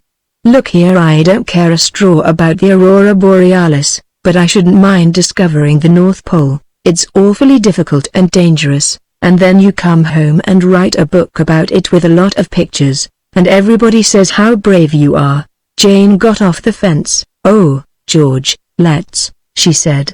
"We shall never have such a chance again, all alone by ourselves and quite late, too." "I'd go right enough if it wasn't for you," George answered gloomily, "but you know they always say I lead you into mischief, and if we went to the North Pole we should get our boots wet, as likely as not. And you remember what they said about not going on the grass?" "They said the lawn," said Jane. "We're not going on the lawn." "Oh, George, do let's. It doesn't look so very far. We could be back before they had time to get dreadfully angry." "All right," said George, "but mind, I don't want to go." So off they went. They got over the fence, which was very cold and white and shiny because it was beginning to freeze, and on the other side of the fence was somebody else's garden, so they got out of that as quickly as they could, and beyond that was a field where there was another big bonfire, with people standing around it who looked quite dark-skinned. "It's like Indians," said George, and wanted to stop and look, but Jane pulled him on, and they passed by the bonfire and got through a gap in the hedge into another field, a dark one, and far away, beyond quite a number of other dark fields, the northern lights shone and sparkled and twinkled. Now, during the winter the Arctic regions come much farther south than they are marked on the map. Very few people know this, though you would think they could tell it by the ice in the jugs of a morning. And just when George and Jane were starting for the North Pole, the Arctic regions had come down very nearly as far as Forest Hill, so that, as the children walked on, it grew colder and colder, and presently they saw that the fields were covered with snow, and there were great icicles hanging from all the hedges and gates. And the northern lights still seemed some way off. They were crossing a very rough, snowy field when Jane first noticed the animals. There were white rabbits and white hares and all sorts and sizes of white birds, and some larger creatures in the shadows of the hedges that Jane was sure were wolves and bears, polar bears and Arctic wolves. Of course I mean, she said, for she did not want George to think her stupid again. There was a great hedge at the end of this field, all covered with snow and icicles, but the children found a place where there was a hole, and as no bears or wolves seemed to be just in that part of the hedge, they crept through and scrambled out of the frozen ditch on the other side. And then they stood still and held their breath with wonder, for in front of them, running straight and smooth right away to the northern lights, lay a great wide road of pure dark ice, and on each side were tall trees all sparkling with white frost, and from the boughs of the trees hung strings of stars threaded on fine moonbeams, and shining so brightly that it was like a beautiful fairy daylight. Jane said so, but George said it was like the electric lights at the Earl's Court exhibition. The rows of trees went as straight as ruled lines away and at the other end of them shone the aurora borealis. There was a signpost of silvery snow, and on it in letters of pure ice the children read, "This way to the North Pole." Then George said, "Way or no way, I know a slide when I see one, so here goes." And he took a run on the frozen snow, and Jane took a run when she saw him do it, and the next moment they were sliding away, each with feet half a yard apart, along the great slide that leads to the North Pole. This great slide is made for the convenience of the polar bears, who, during the winter months, get their food from the army and navy stores, and it is the most perfect slide in the world. If you have never come across it, it is because you have never let off fireworks on the 11th of December, and have never been thoroughly naughty and disobedient. But do not be these things in the hope of finding the great slide, because you might find something quite different, and then you will be sorry. The great slide is like common slides in that when once you have started you have to go on to the end unless you fall down, and then it hurts just as much as the smaller kind on ponds. The great slide runs downhill all the way, so that you keep on going faster and faster and faster. George and Jane went so fast that they had not time to notice the scenery. They only saw the long lines of frosted trees and the starry lamps, and on each side, rushing back as they slid on, a very broad, white world and a very large, black night, and overhead as well as in the trees the stars were bright like silver lamps, and far ahead shone and trembled and sparkled the line of fairy spears. Jane said that, and George said, "I can see the northern lights quite plain. It is very pleasant to slide and slide and slide on clear, dark ice, especially if you feel you are really going somewhere, and more especially if that somewhere is the North Pole." The children's feet made no noise on the ice, and they went on and on in a beautiful white silence. But suddenly the silence was shattered and a cry rang out over the snow. "Hey! You there! Stop, tumble for your life!" cried George, and he fell down at once, because it is the only way to stop. Jane fell on top of him, and then they crawled on hands and knees to the snow at the edge of the slide, and there was a sportsman, dressed in a peaked cap and a frozen moustache, like the one you see in the pictures about Ice Peter, and he had a gun in his hand. "You don't happen to have any bullets about you?" said he. "No," George said, truthfully. "I had 5 of Father's revolver cartridges, but they were taken away the day Nurse turned out my pockets to see if I had taken the knob of the bathroom door by mistake." "Quite so," said the sportsman. "These accidents will occur. You don't carry firearms, then, I presume?" "I haven't any firearms," said George, "but I have a firework. It's only a squib one of the boys gave me, if that's any good." And he began to feel among the string and peppermints, and buttons and tops and nibs and chalk and foreign postage stamps in his knickerbocker pockets. One could but try, the sportsman replied, and he held out his hand. But Jane pulled at her brother's jacket tail and whispered, "Ask him what he wants it for." So then the sportsman had to confess that he wanted the firework to kill the white grouse with, and, when they came to look, there was the white grouse himself, sitting in the snow, looking quite pale and careworn, and waiting anxiously for the matter to be decided one way or the other. George put all the things back in his pockets, and said, "No, I shan't. The reason for shooting him stopped yesterday. I heard father say so it wouldn't be fair, anyhow. I'm very sorry, but I can't." So the sportsman said nothing, only he shook his fist at Jane, and then he got on the slide and tried to go toward the Crystal Palace, which was not easy, because that way is uphill. So they left him trying, and went on. Before they started, the white grouse thanked them in a few pleasant, well-chosen words, and then they took a sideways slanting run and started off again on the great slide, and so away toward the North Pole and the twinkling, beautiful lights. The great slide went on, and the lights did not seem to come much nearer, and the white silence wrapped around them as they slid along the wide, icy path. Then once again the silence was broken to bits by someone calling, "Hey! You there! Stop, tumble for your life!" cried George, and tumbled as before, stopping in the only possible way, and Jane stopped on top of him, and they crawled to the edge and came suddenly on a butterfly collector, who was looking for specimens with a pair of blue glasses and a blue net and a blue book with colored plates. "Excuse me," said the collector, "but have you such a thing as a needle about you? A very long needle?" "I have a needle book," replied Jane, politely, "but there aren't any needles in it now." George took them all to do the things with pieces of cork in the boy's own scientific experimenter and the young mechanic.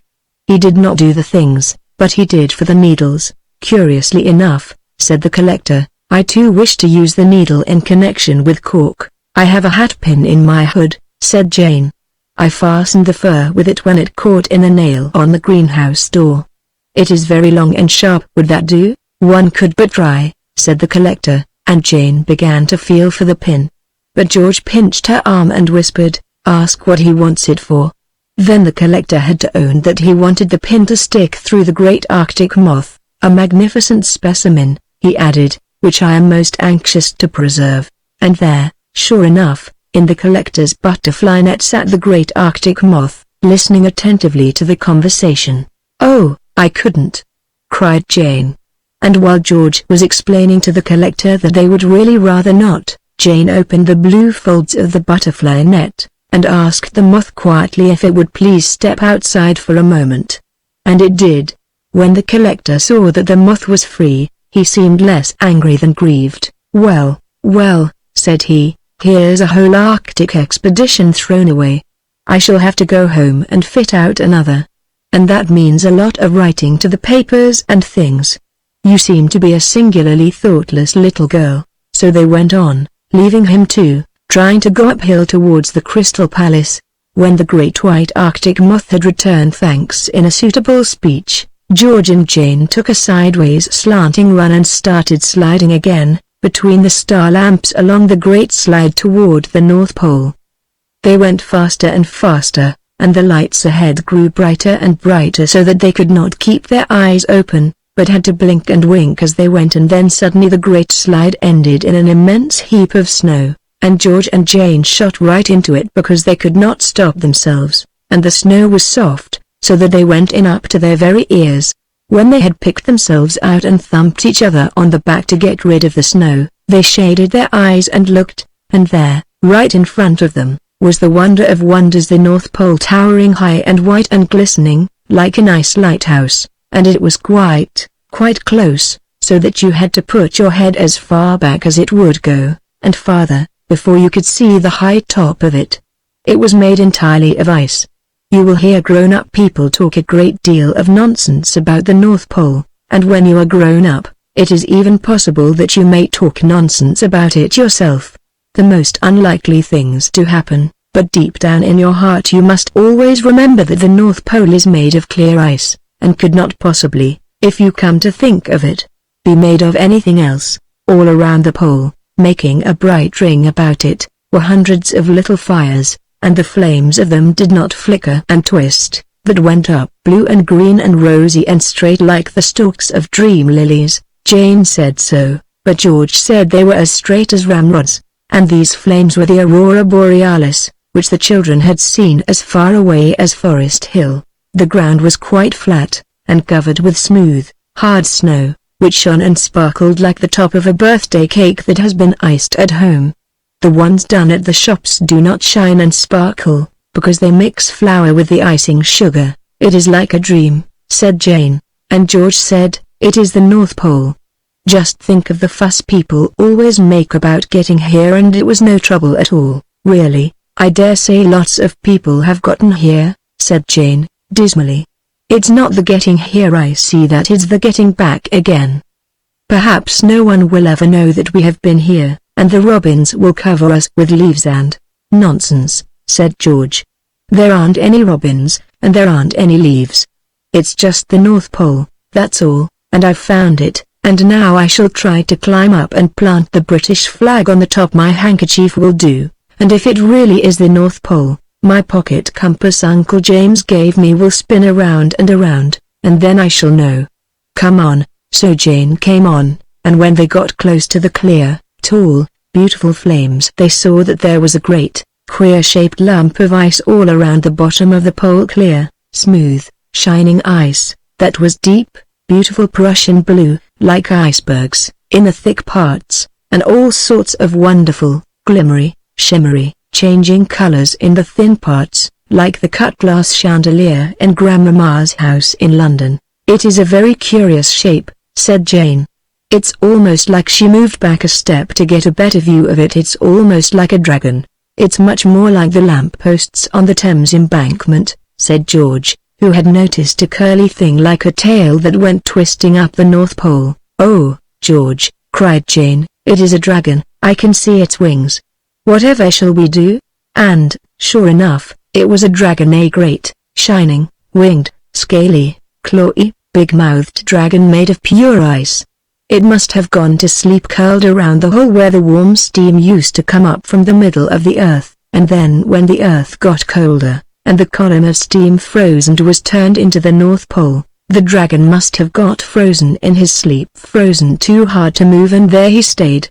And though he was very terrible, he was very beautiful too. Jane said so, but George said, oh, don't bother, I'm thinking how to get onto the pole and try the compass without waking the brute. The dragon certainly was beautiful, with his deep, clear Prussian blueness, and his rainbow-colored glitter. And rising from within the cold coil of the frozen dragon, the North Pole shot up like a pillar made of one great diamond, and every now and then it cracked a little, from sheer cold. The sound of the cracking was the only thing that broke the great white silence in the midst of which the dragon lay like an enormous jewel, and the straight flames went up all around him like the stalks of tall lilies. And as the children stood there looking at the most wonderful sight their eyes had ever seen, there was a soft padding of feet and a hurry-scurry behind them, and from the outside darkness beyond the flame stalks came a crowd of little brown creatures running, jumping, scrambling, tumbling head over heels and on all fours, and some even walking on their heads. They joined hands as they came near the fires and danced around in a ring. It's bears, said Jane. I know it is. Oh, how I wish we hadn't come, and my boots are so wet. The dancing ring broke up suddenly, and the next moment hundreds of fairy arms clutched at George and Jane, and they found themselves in the middle of a great, soft, heaving crowd of little fat people in brown fur dresses, and the white silence was quite gone. Bears, indeed, cried a shrill voice. You'll wish we were bears before you've done with us. This sounded so dreadful that Jane began to cry. Up to now the children had only seen the most beautiful and wondrous things, but now they began to be sorry they had done what they were told not to, and the difference between lawn and grass did not seem so great as it had at Forest Hill. Directly Jane began to cry, all the brown people started back. No one cries in the Arctic regions for fear of being struck by the frost. So that these people had never seen anyone cry before. Don't cry for real, whispered George, or you'll get chilblains in your eyes. but pretend to howl it frightens them. So Jane went on pretending to howl, and the real crying stopped. It always does when you begin to pretend. You try it. Then, speaking very loud so as to be heard over the howls of Jane, George said, "Yeah, who's afraid?" "We are George and Jane. Who are you?" "We are the sealskin dwarfs," said the brown people, twisting their furry bodies in and out of the crowd like the changing glass in kaleidoscopes. "We are very precious and expensive, for we are made, throughout, of the very best sealskin. And what are those fires for?" bellowed George, for Jane was crying louder and louder. "Those," shouted the dwarfs, coming a step nearer, "are the fires we make to thaw the dragon. He is frozen now, so he sleeps curled up around the pole, but when we have thawed him with our fires he will wake up and go and eat everybody in the world except us." "Whatever do you want him to do that for?" yelled George. "Oh, just for spite," bawled the dwarfs carelessly, as if they were saying, "Just for fun." Jane stopped crying to say, "You are heartless." "No, we aren't," they said. "Our hearts are made of the finest sealskin, just like little fat sealskin purses." And they all came a step nearer. They were very fat and round. Their bodies were like sealskin jackets on a very stout person, their heads were like sealskin muffs, their legs were like sealskin boas, and their hands and feet were like sealskin tobacco pouches. And their faces were like seals' faces, inasmuch as they, too, were covered with sealskin. "Thank you so much for telling us," said George. "Good evening. Keep on howling, Jane." But the dwarfs came a step nearer, muttering and whispering. Then the muttering stopped and there was a silence so deep that Jane was afraid to howl in it. But it was a brown silence, and she had liked the white silence better. Then the chief dwarf came quite close and said, "What's that on your head?" And George felt it was all up, for he knew it was his father's sealskin cap. The dwarf did not wait for an answer.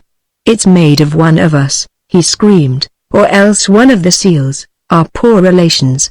Boy, now your fate is sealed." Looking at the wicked seal faces all around them, George and Jane felt that their fate was sealed indeed.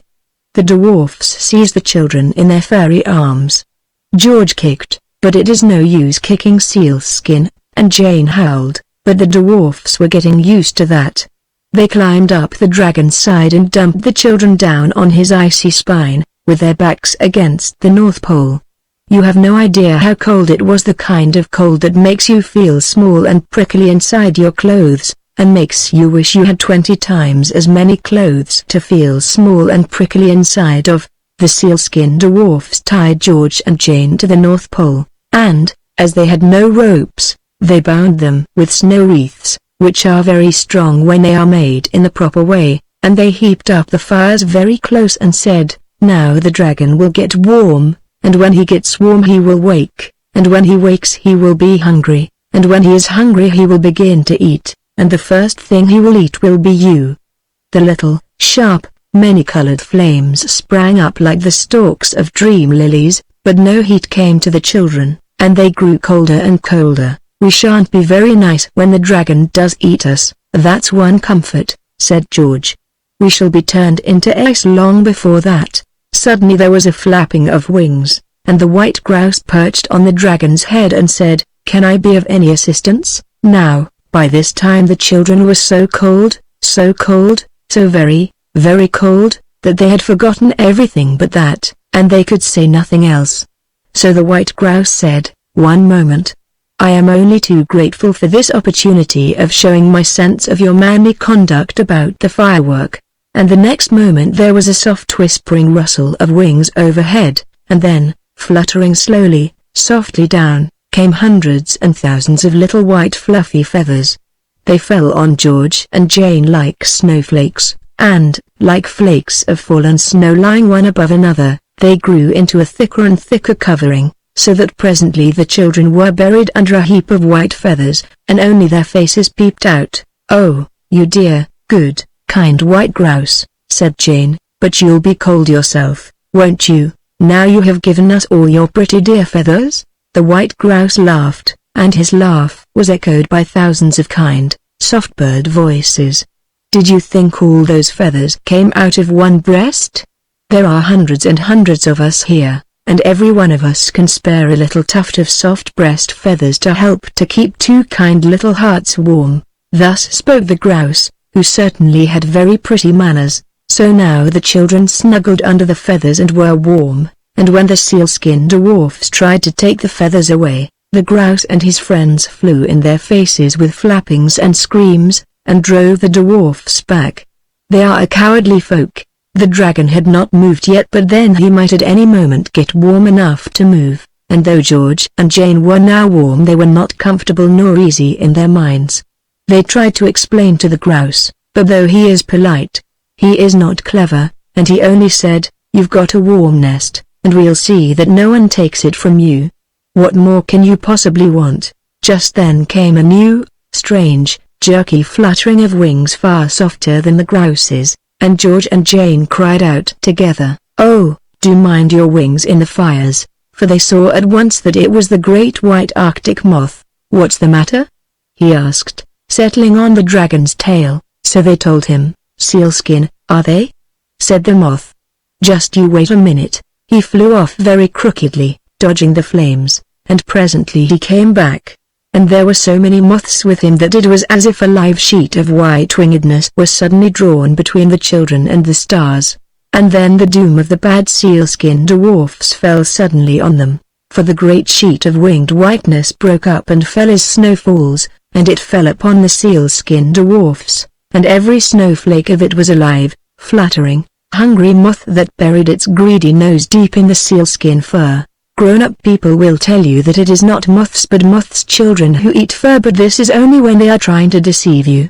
When they are not thinking about you they say, "I fear the moths have got at my ermine tippet," or, "Your poor Aunt Emma had a lovely sable cloak, but it was eaten by moths."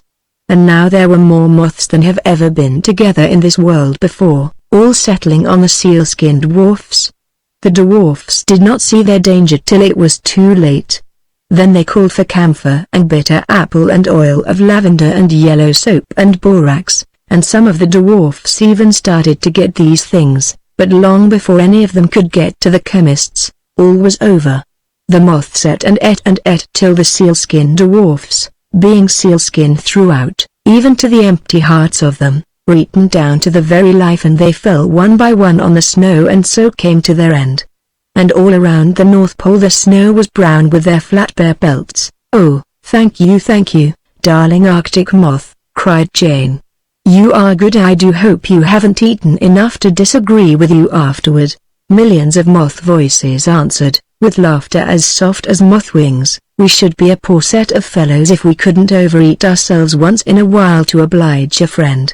And off they all fluttered, and the white grouse flew off, and the sealskin dwarfs were all dead, and the fires went out, and George and Jane were left alone in the dark with the dragon. "Oh, dear," said Jane, "this is the worst of all. We've no friends left to help us," said George. He never thought that the dragon himself might help them, but then that was an idea that would never have occurred to any boy. It grew colder and colder and colder, and even under the grouse feathers the children shivered. Then, when it was so cold that it could not manage to be any colder without breaking the thermometer, it stopped. And then the dragon uncurled himself from around the North Pole, and stretched his long, icy length over the snow, and said, "This is something like. How faint those fires did make me feel." The fact was, the sealskin dwarfs had gone the wrong way to work. The dragon had been frozen so long that now he was nothing but solid ice all through, and the fires only made him feel as if he were going to die. But when the fires were out he felt quite well, and very hungry. He looked around for something to eat. But he never noticed George and Jane, because they were frozen to his back. He moved slowly off, and the snow wreaths that bound the children to the pole gave way with a snap, and there was the dragon, crawling south with Jane and George on his great, scaly, icy shining back. Of course the dragon had to go south if he went anywhere, because when you get to the North Pole there is no other way to go.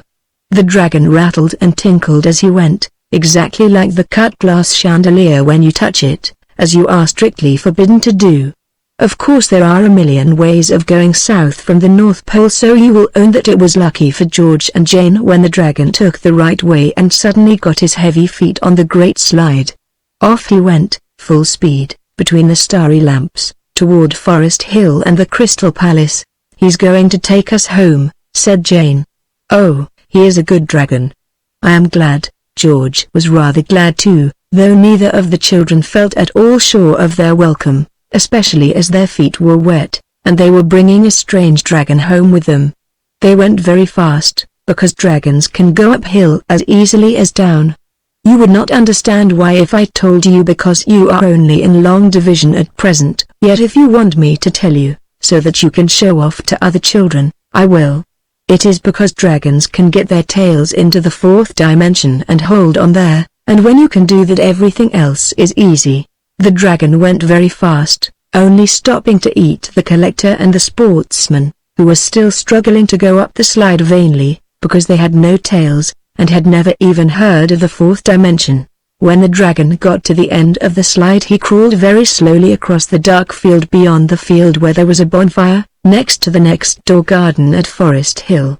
He went slower and slower, and in the bonfire field he stopped altogether, and because the Arctic regions had not got down so far as that, and because the bonfire was very hot, the dragon began to melt and melt and melt, and before the children knew what he was doing they found themselves sitting in a large pool of water, and their boots were as wet, and there was not a bit of dragon left, so they went indoors. Of course some grown-up or other noticed at once that the boots of George and Jane were wet and muddy, and that they had both been sitting down in a very damp place, so they were sent to bed immediately.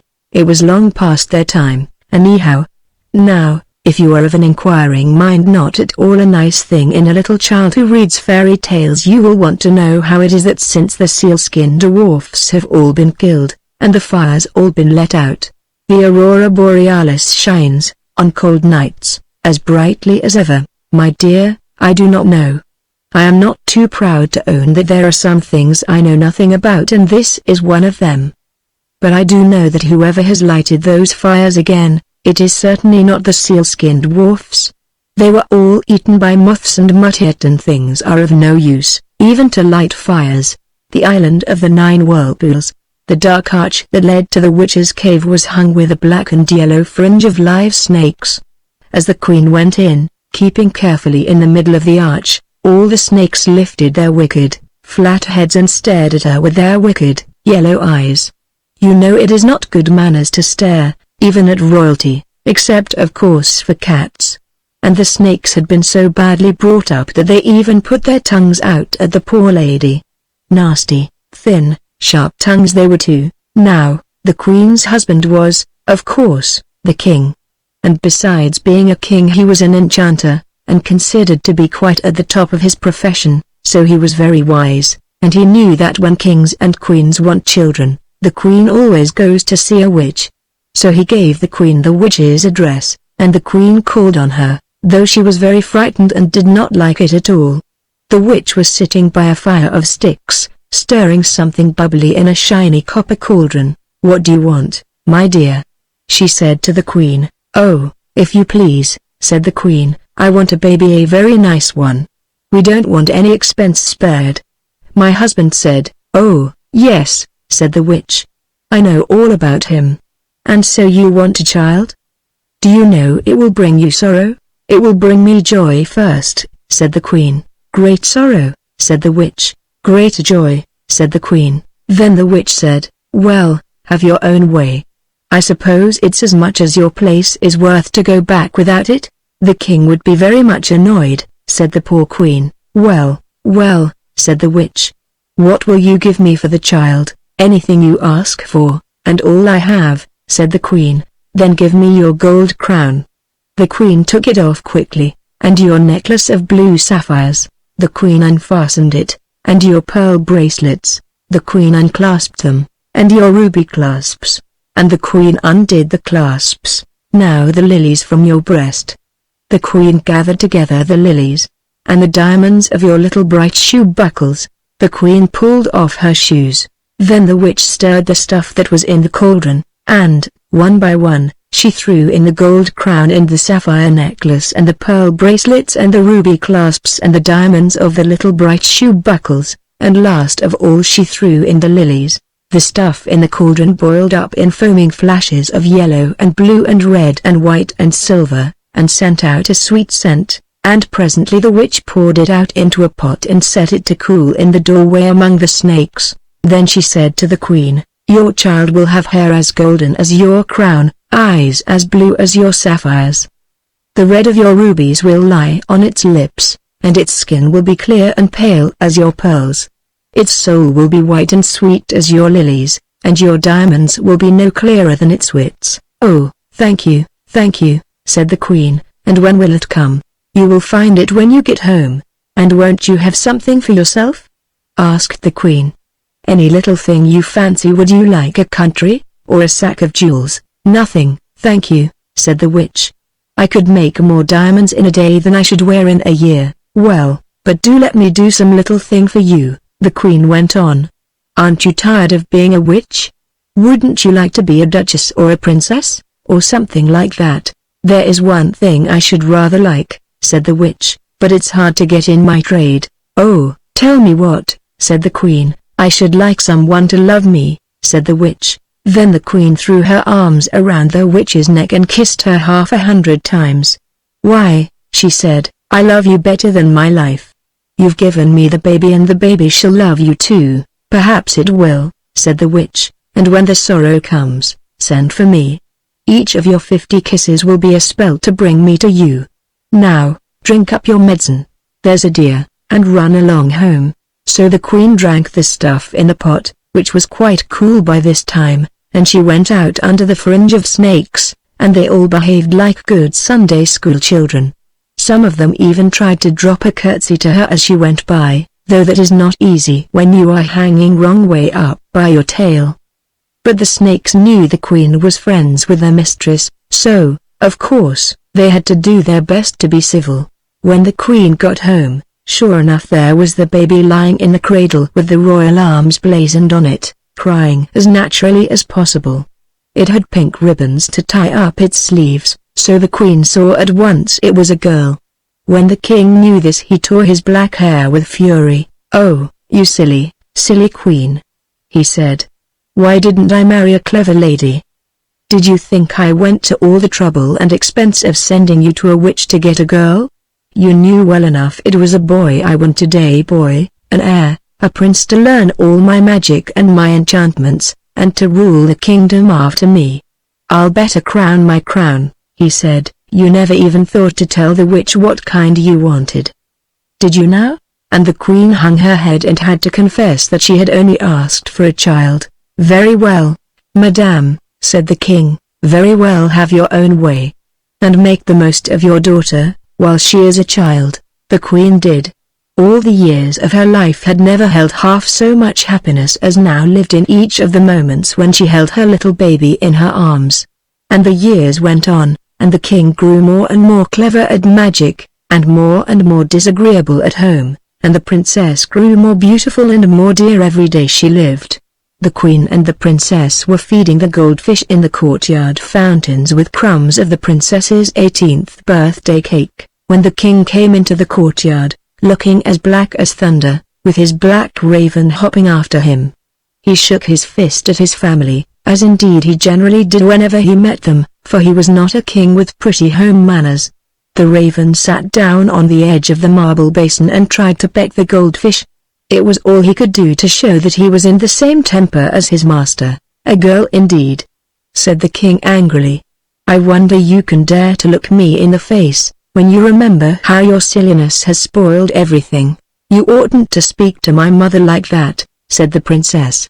She was 18, and it came to her suddenly and all in a moment that she was a grown-up, so she spoke out. The king could not utter a word for several minutes. He was too angry. But the queen said, "My dear child, don't interfere," quite crossly, for she was frightened. And to her husband she said, "My dear, why do you go on worrying about it? Our daughter is not a boy, it is true, but she may marry a clever man who could rule your kingdom after you, and learn as much magic as ever you cared to teach him." Then the king found his tongue. If she does marry, he said, slowly, her husband will have to be a very clever man. Oh, yes, very clever indeed. And he will have to know a very great deal more magic than I shall ever care to teach him.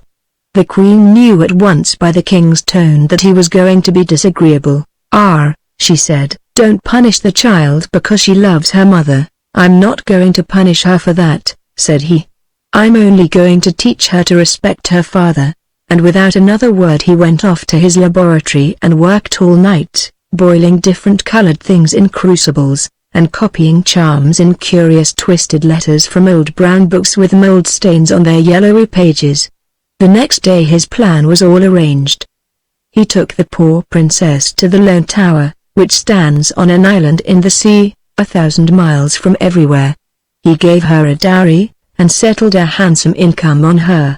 He engaged a competent dragon to look after her, and also a respectable griffin whose birth and upbringing he knew all about. And he said, "Here you shall stay, my dear, respectful daughter, till the clever man comes to marry you. He'll have to be clever enough to sail a ship through the 9 whirlpools that spin around the island, and to kill the dragon and the griffin. Till he comes you'll never get any older or any wiser. No doubt he will soon come. You can employ yourself in embroidering your wedding gown. I wish you joy, my dutiful child."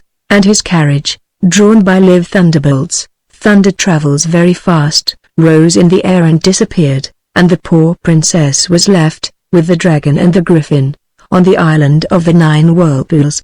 The queen, left at home, cried for a day and a night, and then she remembered the witch and called to her. And the witch came, and the queen told her all. "For the sake of the twice 25 kisses you gave me," said the witch, "I will help you. But it is the last thing I can do, and it is not much. Your daughter is under a spell, and I can take you to her. But, if I do, you will have to be turned to stone, and to stay so till the spell is taken off the child." "I would be a stone for 1,000 years, said the poor queen, "if at the end of them I could see my dear again." So the witch took the queen in a carriage drawn by live sunbeams, which travel more quickly than anything else in the world, and much quicker than thunder, and so away and away to the Lone Tower on the island of the 9 whirlpools. And there was the princess sitting on the floor in the best room of the Lone Tower, crying as if her heart would break, and the dragon and the griffin were sitting primly on each side of her. "Oh, mother, mother, mother," she cried, and hung around the queen's neck as if she would never let go. "Now," said the witch, when they had all cried as much as was good for them, "I can do 1 or 2 other little things for you. Time shall not make the princess sad. All days will be like one day till her deliverer comes. And you and I, dear queen, will sit in stone at the gate of the tower. In doing this for you I lose all my witch's powers, and when I say the spell that changes you to stone, I shall change with you. And if ever we come out of the stone, I shall be a witch no more, but only a happy old woman." Then the 3 kissed one another again and again, and the witch said the spell, and on each side of the door there was now a stone lady. One of them had a stone crown on its head and a stone scepter in its hand, but the other held a stone tablet with words on it, which the griffin and the dragon could not read, though they had both had a very good education. And now all days seemed like one day to the princess, and the next day always seemed the day when her mother would come out of the stone and kiss her again. And the years went slowly by. The wicked king died, and someone else took his kingdom, and many things were changed in the world, but the island did not change, nor the 9 whirlpools, nor the griffin, nor the dragon, nor the 2 stone ladies. And all the time, from the very first, the day of the princess's deliverance was coming, creeping nearer, and nearer, and nearer. But no one saw it coming except the princess, and she only in dreams. And the years went by in 10s and in 100s, and still the 9 whirlpools spun around, roaring in triumph the story of many a good ship that had gone down in their swirl, bearing with it some prince who had tried to win the princess and her dowry. And the great sea knew all the other stories of the princes who had come from very far, and had seen the whirlpools, and had shaken their wise young heads and said, "Bout ship," and gone discreetly home to their nice, safe, comfortable kingdoms. but no one told the story of the deliverer who was to come.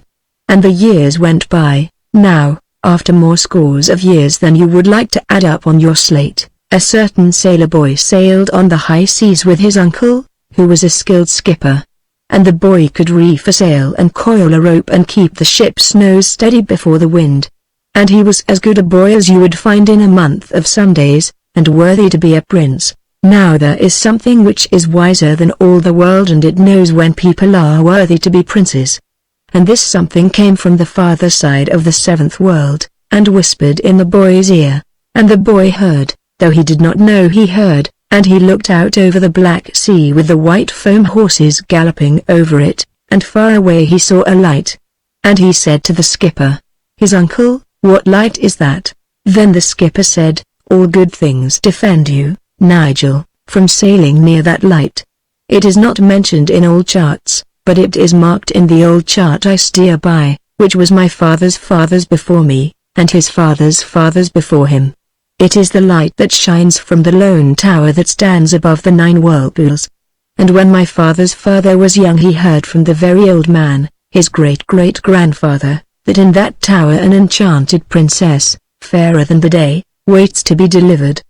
But there is no deliverance, so never steer that way, and think no more of the princess, for that is only an idle tale.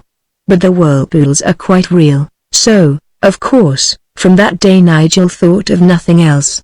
And as he sailed hither and thither upon the high seas he saw from time to time the light that shone out to sea across the wild swirl of the 9 whirlpools. And one night, when the ship was at anchor and the skipper asleep in his bunk, Nigel launched the ship's boat and steered alone over the dark sea towards the light. He dared not go very near till daylight should show him what, indeed, were the whirlpools he had to dread. But when the dawn came he saw the lone tower standing dark against the pink and primrose of the east, and about its base the sullen swirl of black water, and he heard the wonderful roar of it. So he hung off and on, all that day and for 6 days besides. And when he had watched 7 days he knew something. For you are certain to know something if you give for 7 days your whole thought to it, even though it be only the first declension, or the 9 times table, or the dates of the Norman kings. What he knew was this, that for 5 minutes out of the 1440 minutes that make up a day the whirlpools slipped into silence, while the tide went down and left the yellow sand bare. And every day this happened, but every day it was 5 minutes earlier than it had been the day before. He made sure of this by the ship's chronometer, which he had thoughtfully brought with him. So on the 8th day, at 5 minutes before noon, Nigel got ready. And when the whirlpools suddenly stopped whirling and the tide sank, like water in a basin that has a hole in it, he stuck to his oars and put his back into his stroke, and presently beached the boat on the yellow sand. Then he dragged it into a cave, and sat down to wait. By 5 minutes and 1 second past noon, the whirlpools were black and busy again, and Nigel peeped out of his cave.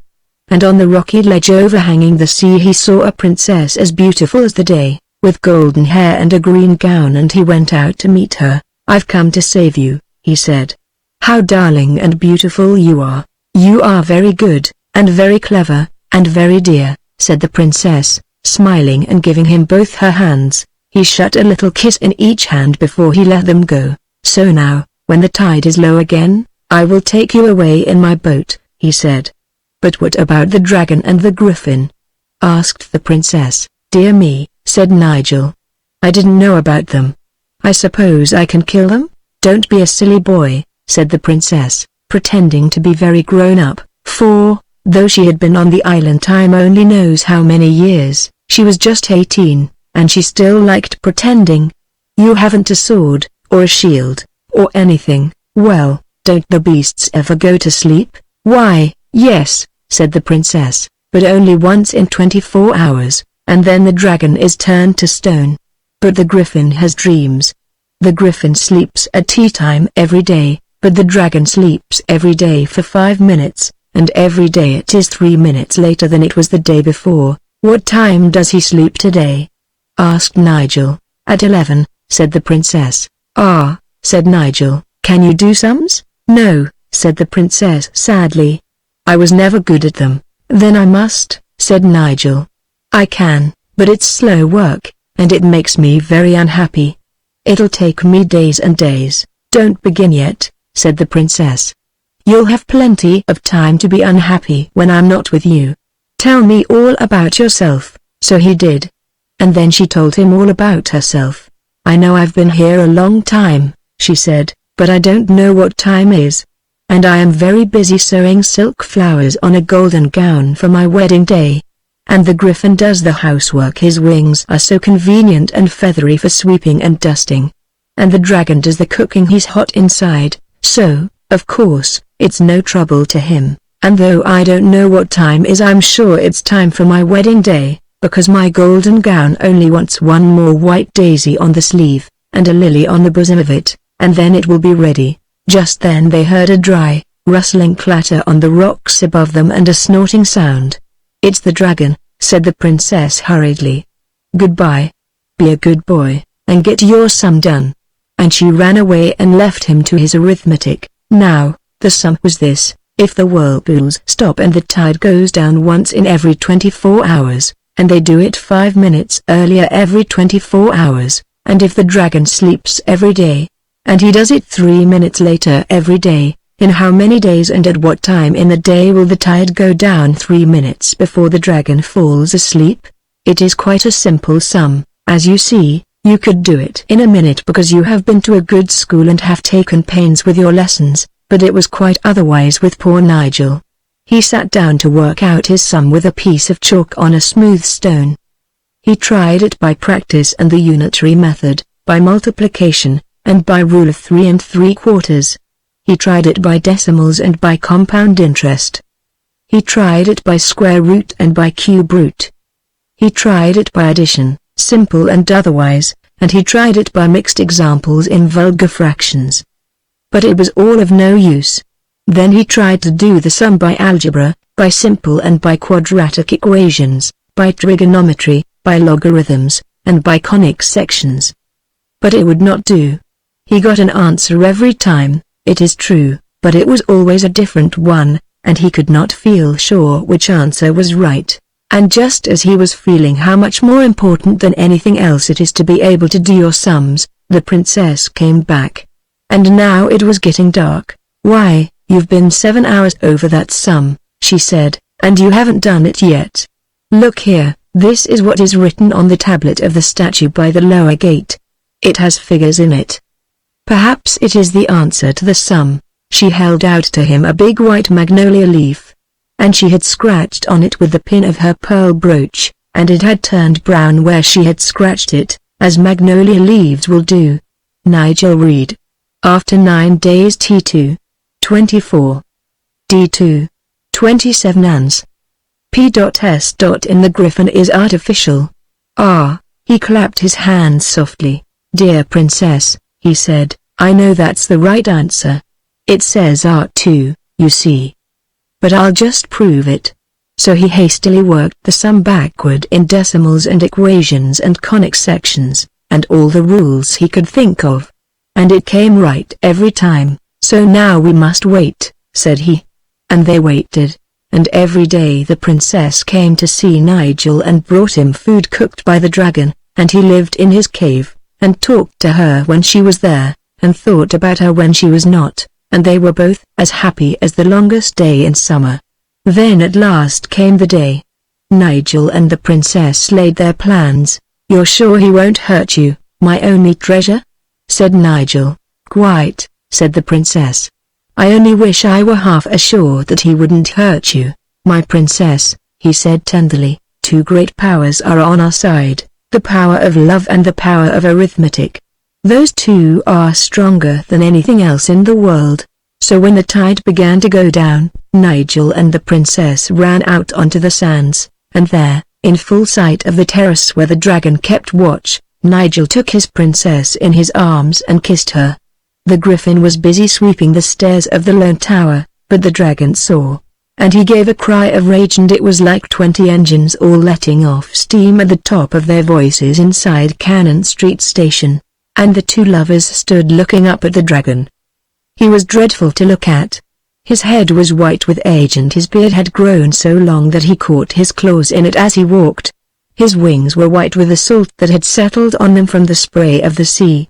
His tail was long and thick and jointed and white, and had little legs to it, any number of them, far too many, so that it looked like a very large fat silkworm, and his claws were as long as lessons and as sharp as bayonets. "Goodbye, love," cried Nigel, and ran out across the yellow sand toward the sea.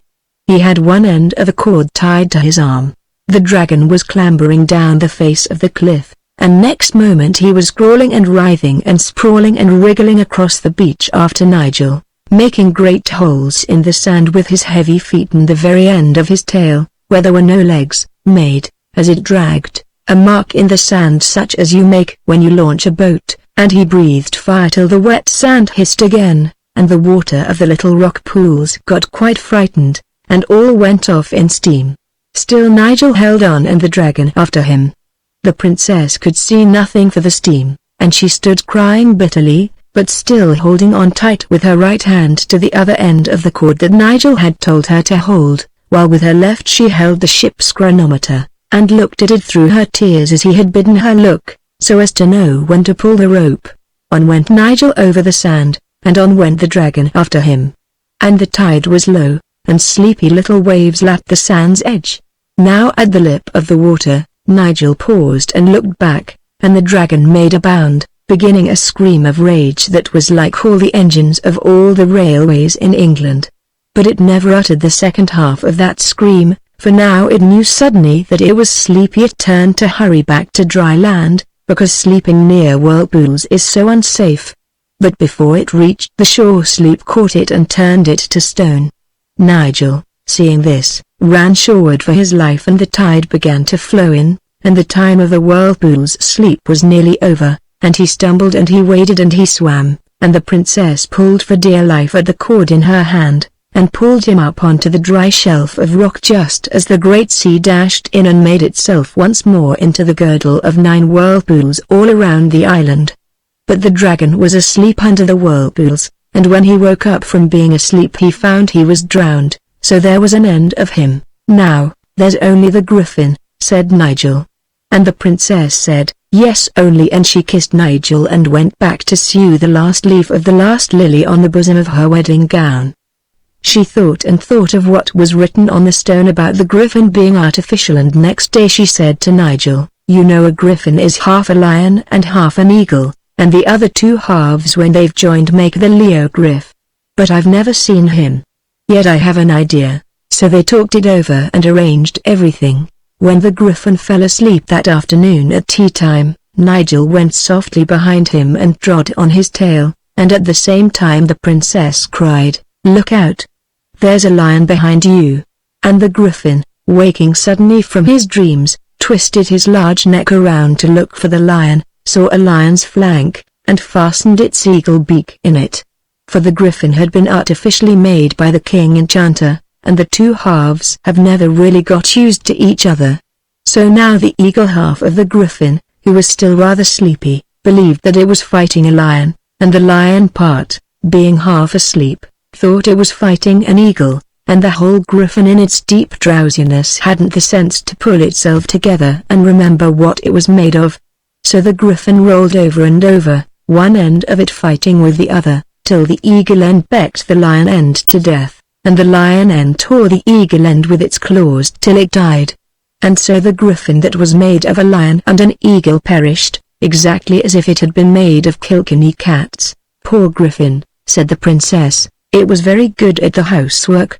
I always liked it better than the dragon, it wasn't so hot-tempered." At that moment there was a soft, silky rush behind the princess, and there was her mother, the queen, who had slipped out of the stone statue at the moment the griffin was dead, and now came hurrying to take her dear daughter in her arms. The witch was clambering slowly off her pedestal. She was a little stiff from standing still so long. When they had all explained everything over and over to each other as many times as was good for them, the witch said, "Well, but what about the whirlpools?" And Nigel said he didn't know. Then the witch said, "I'm not a witch anymore. I'm only a happy old woman, but I know some things still." Those whirlpools were made by the enchanter kings dropping 9 drops of his blood into the sea.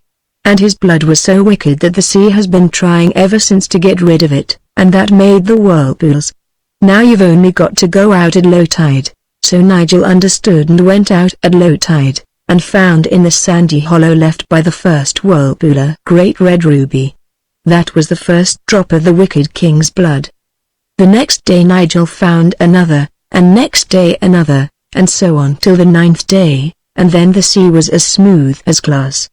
The 9 rubies were used afterwards in agriculture. You had only to throw them out into a field if you wanted it plowed. Then the whole surface of the land turned itself over in its anxiety to get rid of something so wicked, and in the morning the field was found to be ploughed as thoroughly as any young man at Oxford. So the wicked king did some good after all. When the sea was smooth, ships came from far and wide, bringing people to hear the wonderful story. And a beautiful palace was built, and the princess was married to Nigel in her gold dress, and they all lived happily as long as was good for them. The dragon still lies, a stone dragon on the sand, and at low tide the little children play around him and over him. But the pieces that were left of the griffin were buried under the herb bed in the palace garden, because it had been so good at housework, and it wasn't its fault that it had been made so badly and put to such poor work as guarding a lady from her lover. I have no doubt that you will wish to know what the princess lived on during the long years when the dragon did the cooking. My dear, she lived on her income, and that is a thing that a great many people would like to be able to do. The dragon tamers. There was once an old castle. It was so old that its walls and towers and turrets and gateways and arches had crumbled to ruins, and of all its old splendor there were only 2 little rooms left, and it was here that John the blacksmith had set up his forge. He was too poor to live in a proper house, and no one asked any rent for the rooms in the ruin, because all the lords of the castle were dead and gone this many a year. So the John blew his bellows and hammered his iron and did all the work which came his way. This was not much, because most of the trade went to the mayor of the town, who was also a blacksmith in quite a large way of business, and had his huge forge facing the square of the town, and had 12 apprentices, all hammering like a nest of woodpeckers, and 12 journeymen to order the apprentices about, and a patent forge and a self-acting hammer and electric bellows, and all things handsome about him. So of course the townspeople, whenever they wanted a horse shod or a shaft mended, went to the mayor. John the blacksmith struggled on as best he could, with a few odd jobs from travelers and strangers who did not know what a superior forge the mayor's was. The 2 rooms were warm and weather-tight, but not very large, so the blacksmith got into the way of keeping his old iron, his odds and ends, his fagots, and his 2pence worth of coal in the great dungeon down under the castle. It was a very fine dungeon indeed, with a handsome vaulted roof and big iron rings whose staples were built into the wall, very strong and convenient for tying captives to, and at one end was a broken flight of wide steps leading down no one knew where. Even the lords of the castle in the good old times have never known where those steps led to, but every now and then they would kick a prisoner down the steps in their light-hearted, hopeful way, and sure enough, the prisoners never came back. The blacksmith had never dared to go beyond the 7th step, and no more have I, so I know no more than he did what was at the bottom of those stairs. John the blacksmith had a wife and a little baby. When his wife was not doing the housework, she used to nurse the baby and cry, remembering the happy days when she lived with her father, who kept 17 cows and lived quite in the country, and when John used to come courting her in the summer evenings, as smart, with a posy in his buttonhole. And now John's hair was getting grey, and there was hardly ever enough to eat. As for the baby, it cried a good deal at odd times, but at night, when its mother had settled down to sleep, it would always begin to cry, quite as a matter of course, so that she hardly got any rest at all. This made her very tired. The baby could make up for its bad nights during the day if it liked, but the poor mother couldn't. So whenever she had nothing to do she used to sit and cry, because she was tired out with work and worry. One evening the blacksmith was busy with his forge. He was making a goat shoe for the goat of a very rich lady, who wished to see how the goat liked being shod, and also whether the shoe would come to 5 pence or 7 pence before she ordered the whole set. This was the only order John had had that week. And as he worked, his wife sat and nursed the baby, who, for a wonder, was not crying. Presently, over the noise of the bellows and over the clank of the iron, there came another sound. The blacksmith and his wife looked at each other. "I heard nothing," said he. "Neither did I," said she. But the noise grew louder and the two were so anxious not to hear it that he hammered away at the goat shoe harder than he had ever hammered in his life, and she began to sing to the baby a thing she had not had the heart to do for weeks. But through the blowing and hammering and singing the noise came louder and louder, and the more they tried not to hear it, the more they had to. It was like the noise of some great creature purring, purring, purring, and the reason they did not want to believe they really heard it was that it came from the great dungeon down below, where the old iron was, and the firewood and the 2 pence worth of coal, and the broken steps that went down into the dark and ended no one knew where. "It can't be anything in the dungeon," said the blacksmith, wiping his face. "Why, I shall have to go down there after more coals in a minute. There isn't anything there, of course." "How could there be?" said his wife. And they tried so hard to believe that there could be nothing that presently they very nearly did believe it. Then the blacksmith took his shovel in one hand and his riveting hammer in the other, and hung the old stable lantern on his little finger, and went down to get the coals. "I am not taking the hammer because I think there is something there," said he, "but it is handy for breaking the large lumps of coal." "I quite understand," said his wife, who had brought the coal home in her apron that very afternoon, and knew that it was all coal dust. So he went down the winding stairs to the dungeon and stood at the bottom of the steps, holding the lantern above his head just to see that the dungeon really was empty, as usual. Half of it was empty as usual, except for the old iron and odds and ends, and the firewood and the coals. But the other side was not empty. It was quite full, and what it was full of was dragon. "It must have come up those nasty broken steps from goodness knows where," said the blacksmith to himself, trembling all over, as he tried to creep back up the winding stairs. But the dragon was too quick for him. It put out a great claw and caught him by the leg, and as it moved it rattled like a great bunch of keys, or like the sheet iron they make thunder out of in pantomimes. "No you don't," said the dragon in a spluttering voice, like a damp squib. "Dearie, dearie me," said poor John, trembling more than ever in the claw of the dragon. "Here's a nice end for a respectable blacksmith." The dragon seemed very much struck by this remark. "Do you mind saying that again?" said he, quite politely. So John said again, very distinctly, "Here is a nice end for a respectable blacksmith." "I didn't know," said the dragon. "Fancy now. You're the very man I wanted." "So I understood you to say before," said John, his teeth chattering. "Oh, I don't mean what you mean," said the dragon, "but I should like you to do a job for me. One of my wings has got some of the rivets out of it just above the joint. Could you put that to rights?" "I might, sir," said John, politely, for you must always be polite to a possible customer, even if he be a dragon. "A master craftsman you are a master, of course can see in a minute what's wrong," the dragon went on. "Just come around here and feel my plates, will you?" John timidly went around when the dragon took his claw away, and sure enough, the dragon's wing was hanging loose, and several of the plates near the joint certainly wanted riveting. The dragon seemed to be made almost entirely of iron armor, a sort of tawny, red rust color it was, from damp, no doubt, and under it he seemed to be covered with something furry. All the blacksmith welled up in John's heart, and he felt more at ease. "You could certainly do with a rivet or two, sir," said he. "In fact, you want a good many." "Well, get to work, then," said the dragon. "You mend my wing, and then I'll go out and eat up all the town, and if you make a really smart job of it I'll eat you last." "There, I don't want to be eaten last, sir," said John. "Well then, I'll eat you first," said the dragon. "I don't want that, sir, either," said John. "Go on with you, you silly man," said the dragon. "You don't know your own silly mind. Come, set to work." "I don't like the job, sir," said John, and that's the truth. I know how easily accidents happen.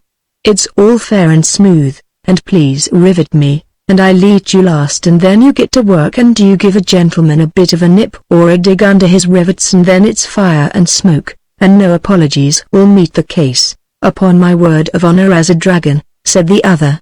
"I know you wouldn't do it on purpose, sir," said John, "but any gentleman will give a jump and a sniff if he's nipped, and one of your sniffs would be enough for me." "Now, if you'd just let me fasten you up, it would be so undignified," objected the dragon. "We always fasten a horse up," said John, "and he's the noble animal." "It's all very well," said the dragon, "but how do I know you'd untie me again when you riveted me? Give me something in pledge." "What do you value most?" "My hammer," said John. "A blacksmith is nothing without a hammer." "But you'd want that for riveting me. You must think of something else, and at once, or I'll eat you first." At this moment the baby in the room above began to scream. Its mother had been so quiet that it thought she had settled down for the night, and that it was time to begin. "Whatever's that?" said the dragon, starting so that every plate on his body rattled. "It's only the baby," said John. "What's that?" asked the dragon.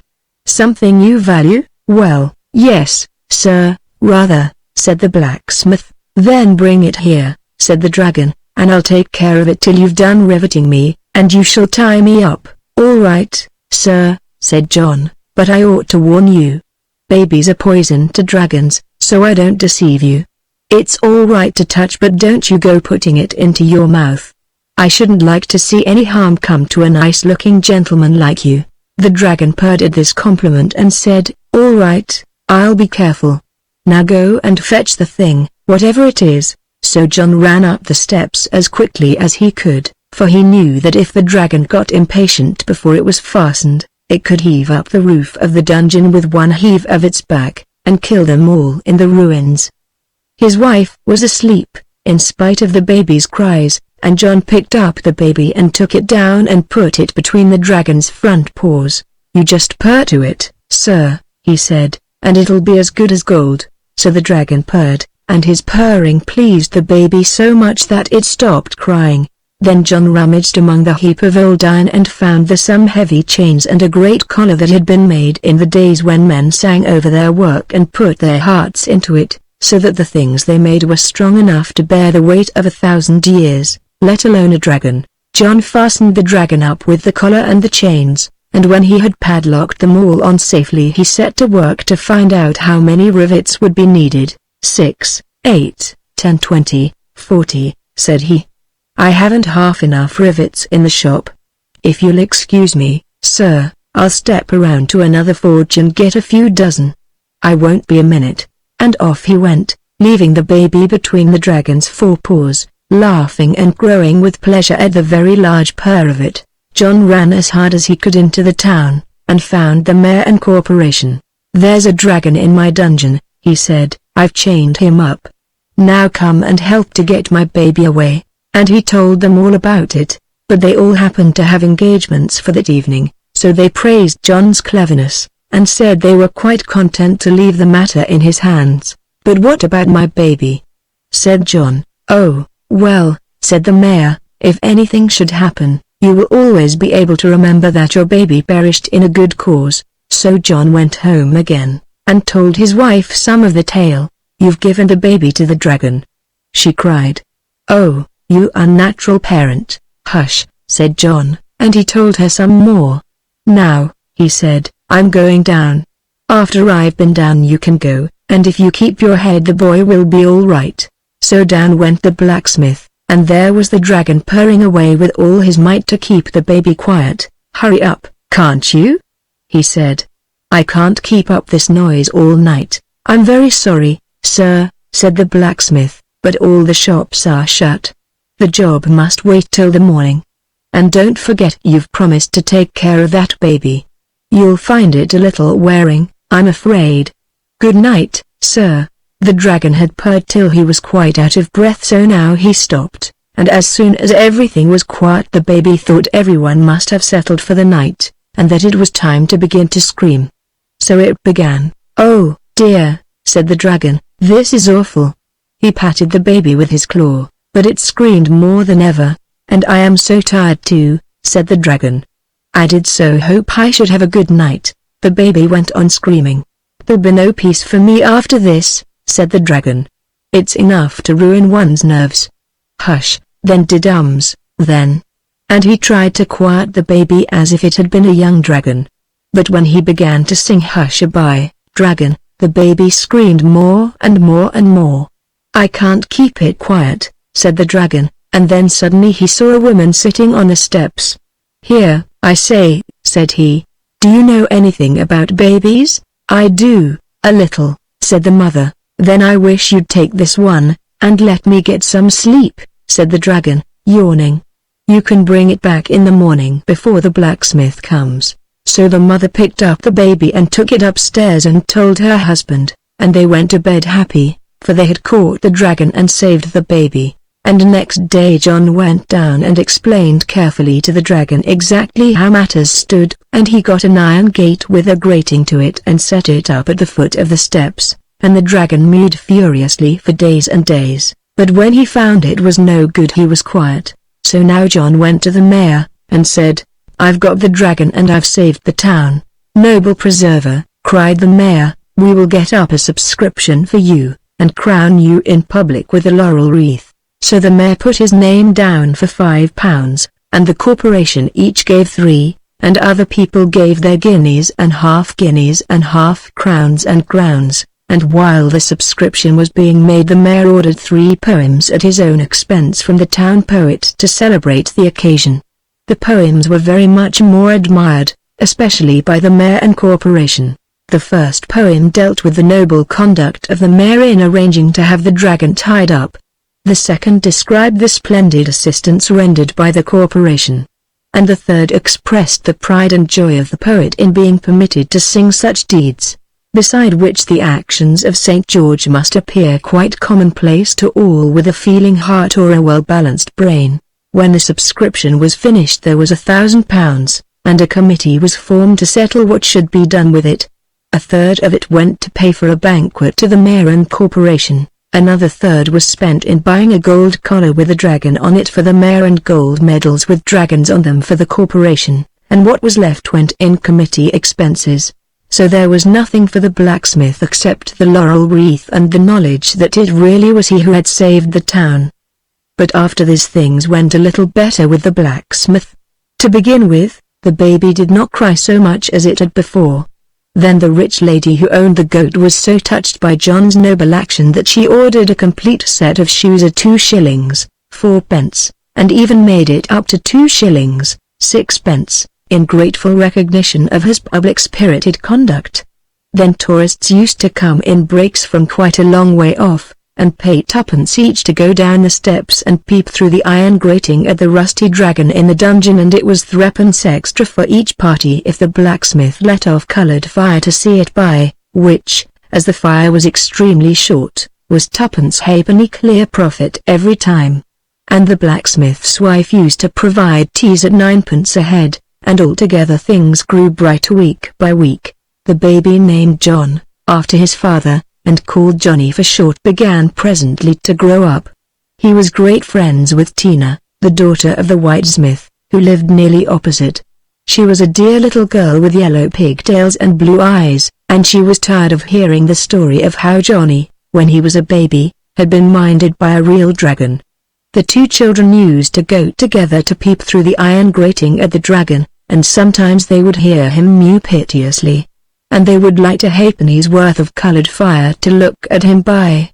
And they grew older and wiser. At last one day the mayor and corporation, hunting the hare in their gold gowns, came screaming back to the town gates with the news that a lame, humpy giant, as big as a tin church, was coming over the marshes toward the town. "We're lost," said the mayor.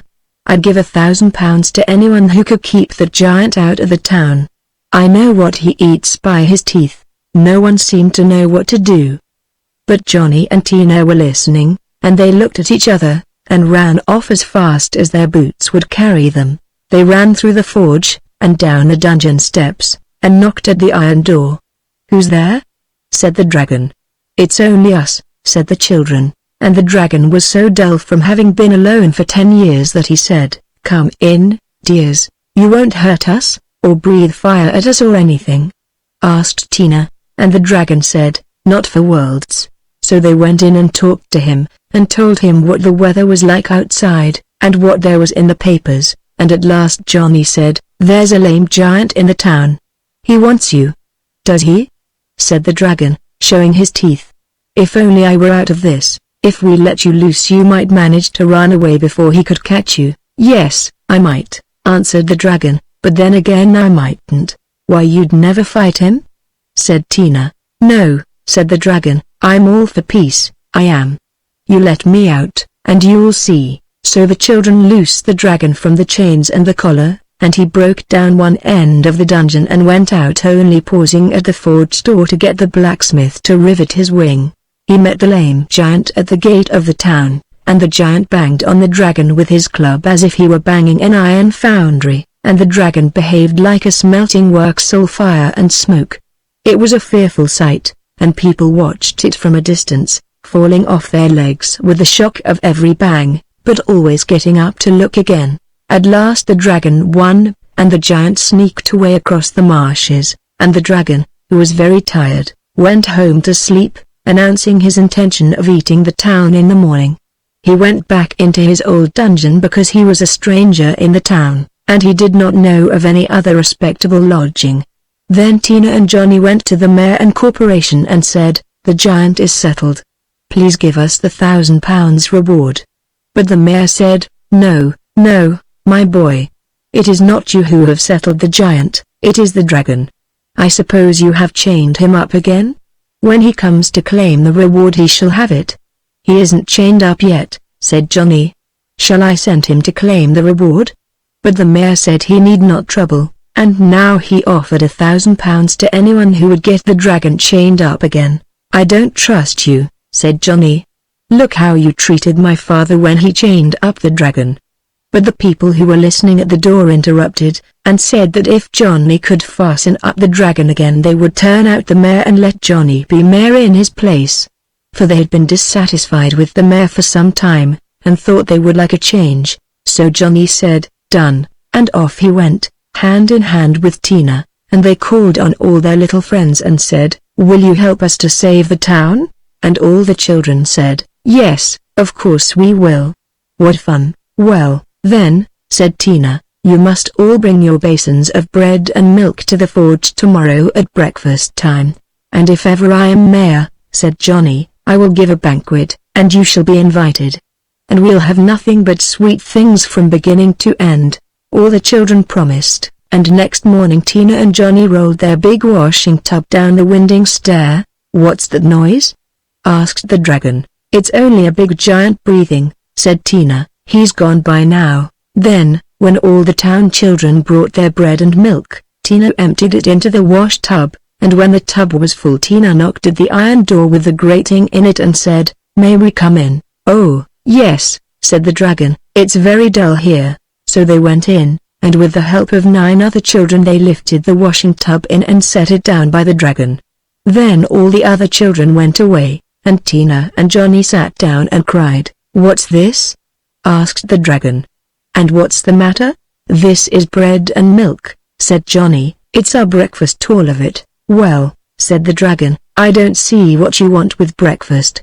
I'm going to eat everyone in the town as soon as I've rested a little." "Dear Mr. Dragon," said Tina, "I wish you wouldn't eat us. How would you like to be eaten yourself?" "Not at all," the dragon confessed, "but nobody will eat me." "I don't know," said Johnny, "there's a giant, I know. I fought with him, and licked him." "Yes, but there's another come now. The one you fought was only this one's little boy. This one is half as big again." "He's 7 times as big," said Tina. "No, 9 times, said Johnny. "He's bigger than the steeple." "Oh, dear," said the dragon. "I never expected this. And the mayor has told him where you are," Tina went on, "and he is coming to eat you as soon as he has sharpened his big knife. The mayor told him you were a wild dragon, but he didn't mind. He said he only ate wild dragons with bread sauce." "That's tiresome," said the dragon. "And I suppose this sloppy stuff in the tub is the bread sauce?" The children said it was. "Of course," they added, "bread sauce is only served with wild dragons. Tame ones are served with applesauce and onion stuffing." "What a pity you're not a tame one, he'd never look at you then," they said. "Goodbye, poor dragon, we shall never see you again, and now you'll know what it's like to be eaten." And they began to cry again. "Well, but look here," said the dragon, "couldn't you pretend I was a tame dragon? Tell the giant that I'm just a poor little timid tame dragon that you kept for a pet." "He'd never believe it," said Johnny. "If you were our tame dragon we should keep you tied up, you know. We shouldn't like to risk losing such a dear, pretty pet." Then the dragon bade them to fasten him up at once, and they did so, with the collar and chains that were made years ago in the days when men sang over their work and made it strong enough to bear any strain. And then they went away and told the people what they had done, and Johnny was made mayor, and had a glorious feast exactly as he had said he would, with nothing in it but sweet things. It began with Turkish delight and halfpenny buns, and went on with oranges, toffee, coconut ice, peppermints, jam puffs, raspberry noya, ice creams, and meringues, and ended with bullseyes and gingerbread and acid drops. This was all very well for Johnny and Tina, but if you are kind children with feeling hearts you will perhaps feel sorry for the poor deceived, deluded dragon chained up in the dull dungeon, with nothing to do but to think over the shocking untruths that Johnny had told him. When he thought how he had been tricked, the poor captive dragon began to weep and the large tears fell down over his rusty plates. And presently he began to feel faint, as people sometimes do when they have been crying, especially if they have not had anything to eat for 10 years or so. And then the poor creature dried his eyes and looked about him, and there he saw the tub of bread and milk. So he thought, if giants like this damp, white stuff, perhaps I should like it too, and he tasted a little, and liked it so much that he ate it all up. And the next time the tourists came, and Johnny let off the colored fire, the dragon said shyly, "Excuse my troubling you, but could you bring me a little more bread and milk?" So Johnny arranged that people should go around with carts every day to collect the children's bread and milk for the dragon. The children were fed at the town's expense on whatever they liked, and they ate nothing but cake and buns and sweet things, and they said the poor dragon was very welcome to their bread and milk. Now, when Johnny had been mayor 10 years or so he married Tina, and on their wedding morning they went to see the dragon. He had grown quite tame, and his rusty plates had fallen off in places, and underneath he was soft and furry to stroke. So now they stroked him. And he said, "I don't know how I could ever have liked eating anything but bread and milk. I am a tame dragon now, aren't I?" And when they said that yes, he was, the dragon said, "I am so tame, won't you undo me?" And some people would have been afraid to trust him. But Johnny and Tina were so happy on their wedding day that they could not believe any harm of anyone in the world. So they loosened the chains, and the dragon said, "Excuse me a moment, there are 1 or 2 little things I should like to fetch," and he moved off to those mysterious steps and went down them, out of sight into the darkness. And as he moved, more and more of his rusty plates fell off. In a few minutes they heard him clanking up the steps. He brought something in his mouth. It was a bag of gold. "It's no good to me," he said. "Perhaps you might find it useful." So they thanked him very kindly. "More where that came from," said he, and fetched more and more and more, till they told him to stop. So now they were rich, and so were their fathers and mothers. Indeed, everyone was rich, and there were no more poor people in the town. And they all got rich without working, which is very wrong. But the dragon had never been to school, as you have, so he knew no better. And as the dragon came out of the dungeon, following Johnny and Tina into the bright gold and blue of their wedding day, he blinked his eyes as a cat does in the sunshine, and he shook himself, and the last of his plates dropped off, and his wings with them, and he was just like a very, very extra-sized cat. And from that day he grew furrier and furrier, and he was the beginning of all cats. Nothing of the dragon remained except the claws, which all cats have still, as you can easily ascertain. and I hope you see now how important it is to feed your cat with bread and milk. If you were to let it have nothing to eat but mice and birds, it might grow larger and fiercer, and scalier and tailier, and get wings and turn into the beginning of dragons. And then there would be all the bother over again, the fiery dragon, or the heart of stone and the heart of gold. The little white princess always woke in her little white bed when the starlings began to chatter in the pearl-grey morning. As soon as the woods were awake, she used to run up the twisting turret stairs with her little bare feet, and stand on the top of the tower in her white bedgown, and kiss her hands to the sun and to the woods and to the sleeping town, and say, "Good morning, pretty world." Then she would run down the cold stone steps and dress herself in her short skirt and her cap and apron, and begin the day's work. She swept the rooms and made the breakfast, she washed the dishes and she scoured the pans, and all this she did because she was a real princess. For of all who should have served her, only one remained faithful, her old nurse, who had lived with her in the tower all the princess's life. And, now the nurse was old and feeble, the princess would not let her work any more, but did all the housework herself, while nurse sat still and did the sewing, because this was a real princess with skin like milk and hair like flax and a heart like gold.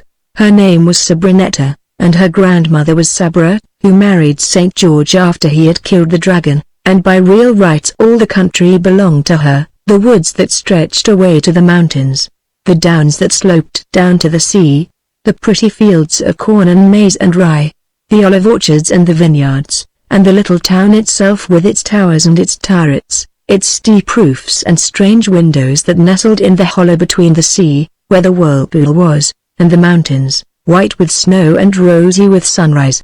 But when her father and mother had died, leaving her cousin to take care of the kingdom till she grew up, he, being a very evil prince, took everything away from her, and all the people followed him. And now nothing was left her of all her possessions except the great dragon-proof tower that her grandfather, St. George, had built, and of all who should have been her servants only the good nurse.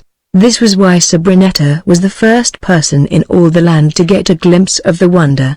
Early, while all the townspeople were fast asleep, she ran up the turret steps and looked out over the field, and at the other side of the field there was a green, ferny ditch and a rose-thorny hedge, and then came the wood. And as Sabrinetta stood on her tower she saw a shaking and a twisting of the rose-thorny hedge, and then something very bright and shining wriggled out through it into the ferny ditch and back again. It only came out for a minute, but she saw it quite plainly, and she said to herself, "Dear me, what a curious, shiny, bright-looking creature.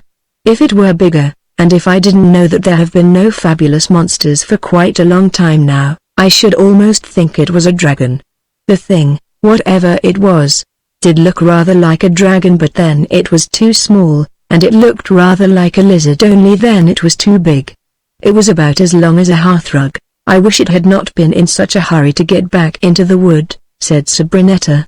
"Of course, it's quite safe for me, in my dragon-proof tower, but if it is a dragon, it's quite big enough to eat people, and today's the 1st of May, and the children go out to get flowers in the wood." When Sabrinetta had done the housework, she did not leave so much as a speck of dust anywhere, even in the corneriest corner of the winding stair. She put on her milk-white, silky gown with the moon daisies worked on it, and went up to the top of her tower again. Across the fields troops of children were going out to gather the May, and the sound of their laughter and singing came up to the top of the tower. "I do hope it wasn't a dragon," said Sabrinetta. The children went by 2s and by 3s and by 10s and by 20s, and the red and blue and yellow and white of their frocks were scattered on the green of the field. "It's like a green silk mantle worked with flowers," said the princess, smiling. Then by 2s and by 3s, by 10s and by 20s, the children vanished into the wood, till the mantle of the field was left plain green once more. "All the embroidery is unpicked," said the princess, sighing. The sun shone, and the sky was blue, and the fields were quite green, and all the flowers were very bright indeed, because it was May Day. Then quite suddenly a cloud passed over the sun, and the silence was broken by shrieks from far off, and, like a many-colored torrent, All the children burst from the wood and rushed, a red and blue and yellow and white wave, across the field, screaming as they ran. Their voices came up to the princess on her tower, and she heard the words threaded on their screams like beads on sharp needles. The dragon, the dragon, the dragon. Open the gates. The dragon is coming. The fiery dragon. And they swept across the field and into the gate of the town, and the princess heard the gate bang, and the children were out of sight. But on the other side of the field the rose thorns crackled and smashed in the hedge, and something very large and glaring and horrible trampled the ferns in the ditch for one moment before it hid itself again in the cover of the wood. The princess went down and told her nurse, and the nurse at once locked the great door of the tower and put the key in her pocket. Let them take care of themselves, she said, when the princess begged to be allowed to go out and help to take care of the children. My business is to take care of you, my precious, and I'm going to do it. Old as I am, I can turn a key still. So Sabrinetta went up again to the top of her tower, and cried whenever she thought of the children and the fiery dragon. For she knew, of course, that the gates of the town were not dragon-proof, and that the dragon could just walk in whenever he liked. The children ran straight to the palace, where the prince was cracking his hunting whip down at the kennels, and told him what had happened. Good sport, said the prince, and he ordered out his pack of hippopotamuses at once. It was his custom to hunt big game with hippopotamuses, and people would not have minded that so much, but he would swagger about in the streets of the town with his pack yelping and gambling at his heels, and when he did that, the greengrocer, who had his stall in the marketplace, always regretted it, and the crockery merchant, who spread his wares on the pavement, was ruined for life every time the prince chose to show off his pack. The prince rode out of the town with his hippopotamuses trotting and frisking behind him, and people got inside their houses as quickly as they could when they heard the voices of his pack and the blowing of his horn.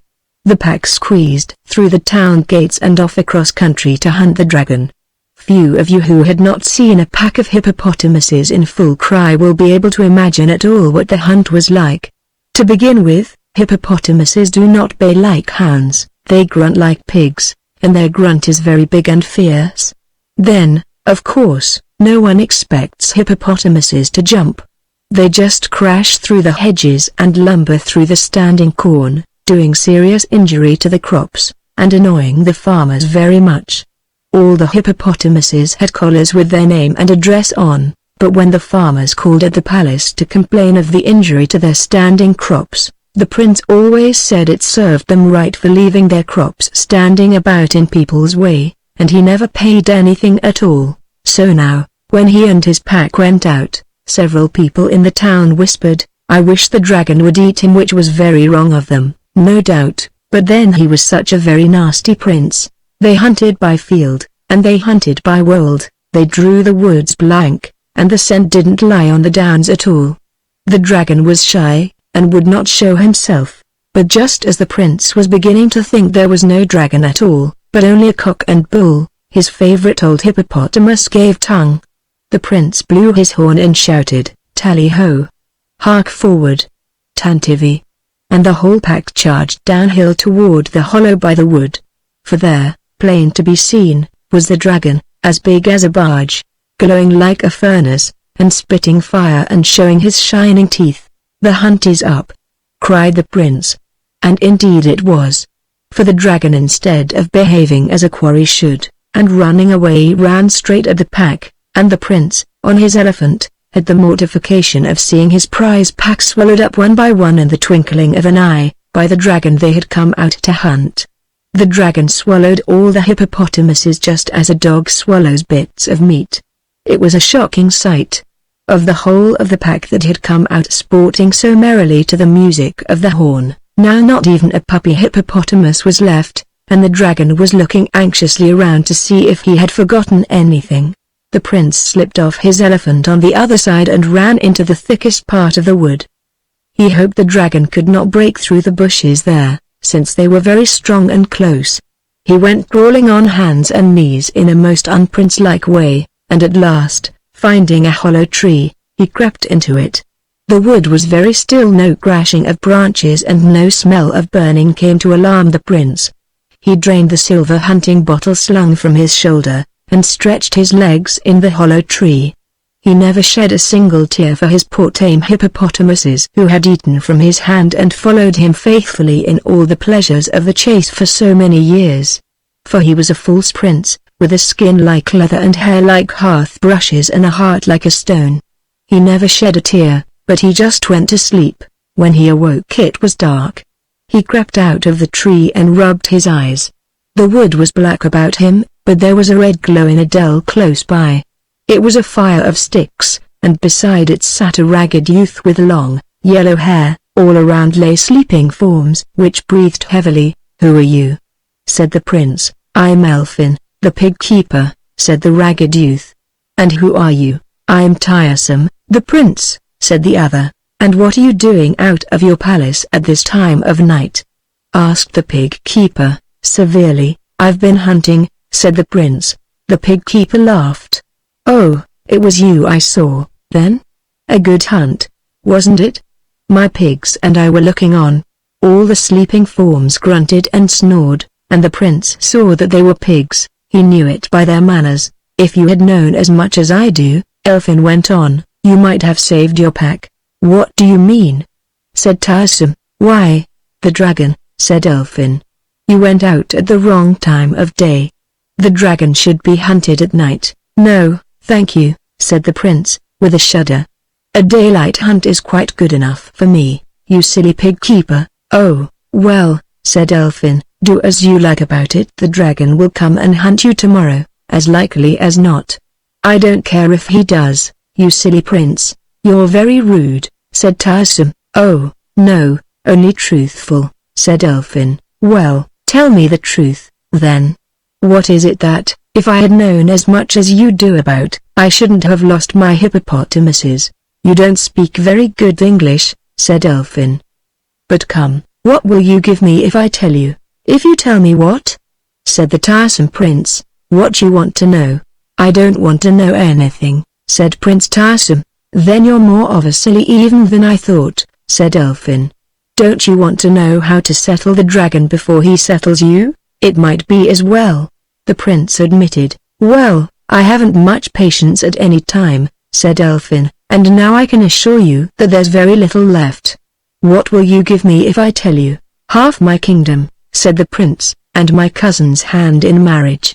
"Done," said the pig keeper. "Here goes. The dragon grows small at night. He sleeps under the root of this tree. I use him to light my fire with." And, sure enough, there under the tree was the dragon on a nest of scorched moss, and he was about as long as your finger. "How can I kill him?" asked the prince. "I don't know that you can kill him," said Elfin, "but you can take him away if you've brought anything to put him in. That bottle of yours would do." So between them they managed, with bits of stake and by singeing their fingers a little, to poke and shove the dragon till they made it creep into the silver hunting bottle, and then the prince screwed on the top tight. "Now we've got him," said Elfin. "Let's take him home and put Solomon's seal on the mouth of the bottle, and then he'll be safe enough. Come along, we'll divide up the kingdom tomorrow, and then I shall have some money to buy fine clothes to go courting in." But when the wicked prince made promises he did not make them to keep. "Go on with you." "What do you mean?" he said. "I found the dragon and I've imprisoned him. I never said a word about courtings or kingdoms. If you say I did, I shall cut your head off at once." And he drew his sword. "All right," said Elfin, shrugging his shoulders. "I'm better off than you are, anyhow." "What do you mean?" spluttered the prince. "Why, you've only got a kingdom, and a dragon, but I've got clean hands, and 75 fine black pigs." So Elfin sat down again by his fire, and the prince went home and told his parliament how clever and brave he had been, and though he woke them up on purpose to tell them, they were not angry, but said, "You are indeed brave and clever." For they knew what happened to people with whom the prince was not pleased.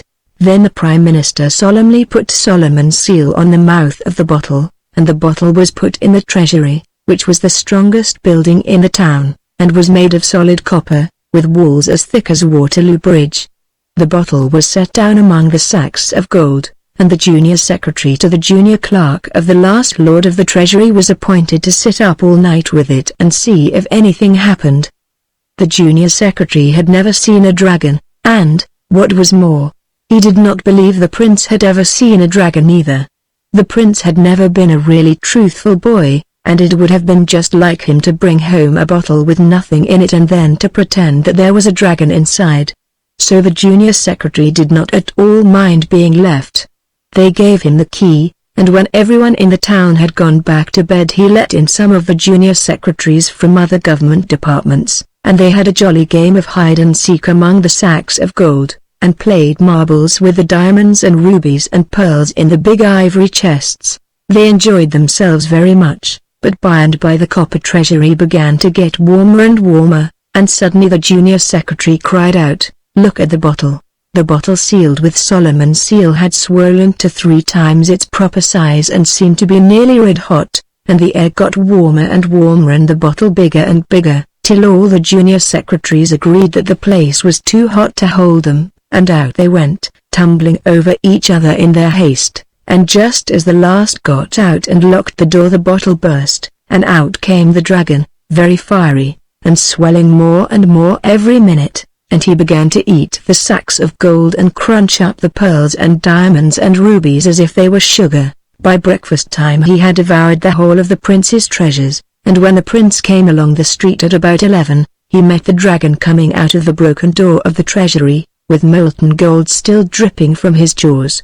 Then the prince turned and ran for his life, and as he ran toward the dragon-proof tower the little white princess saw him coming, and she ran down and unlocked the door and let him in, and slammed the dragon-proof door in the fiery face of the dragon, who sat down and whined outside, because he wanted the prince very much indeed.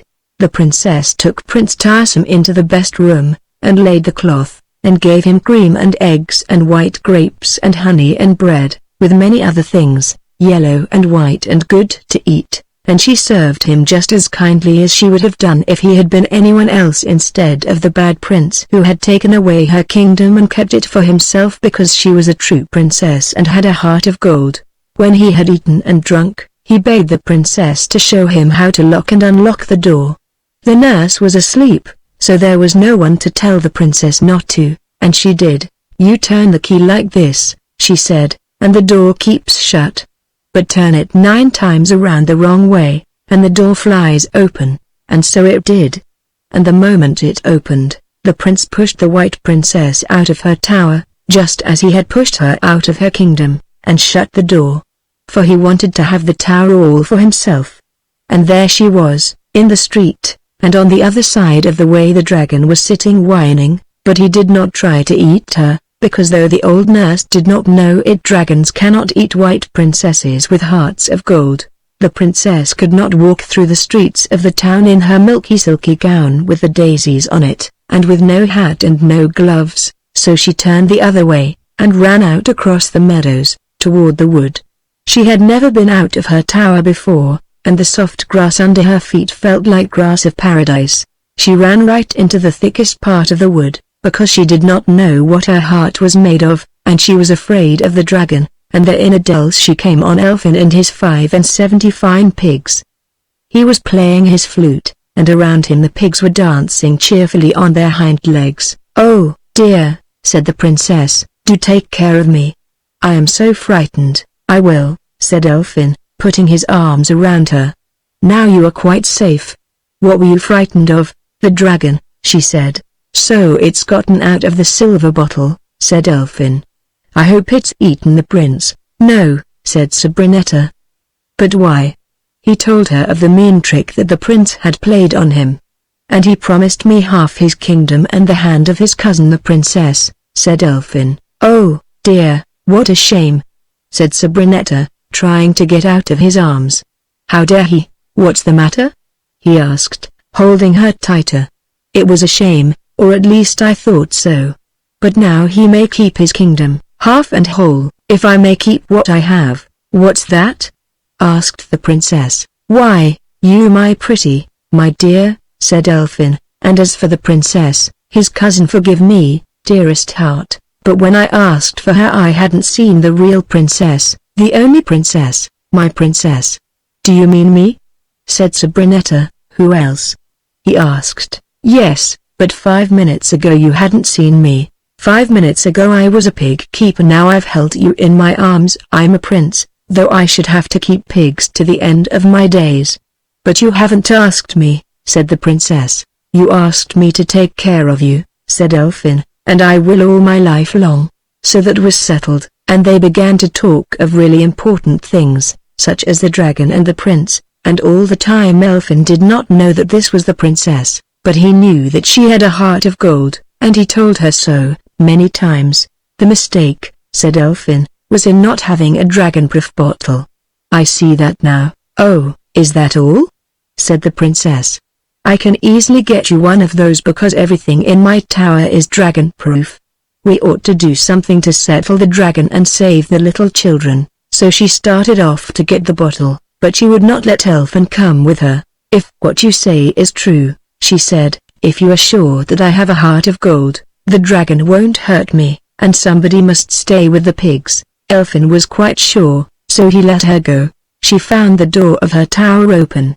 The dragon had waited patiently for the prince, and the moment he opened the door and came out, though he was only out for an instant, to post a letter to his prime minister saying where he was and asking them to send the fire brigade to deal with the fiery dragon. The dragon met him.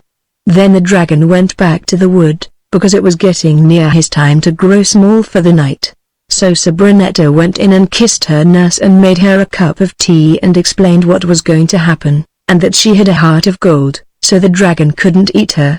And the nurse saw that of course the princess was quite safe, and kissed her and let her go. She took the dragon-proof bottle, made of burnished brass, and ran back to the wood, and to the dell, where Elfin was sitting among his sleek black pigs, waiting for her. I thought you were never coming back, he said. You have been away a year, at least.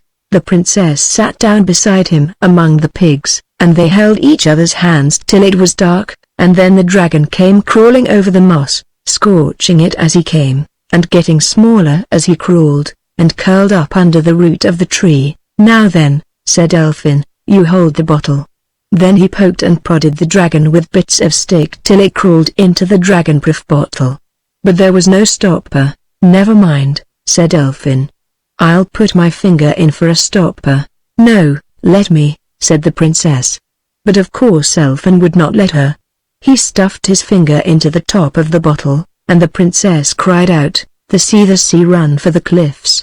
And off they went, with the 75 pigs trotting steadily after them in a long black procession. The bottle got hotter and hotter in Elfin's hands, because the dragon inside was puffing fire and smoke with all his might, hotter and hotter and hotter. But Elfin held on till they came to the cliff edge, and there was the dark blue sea, and the whirlpool going around and around.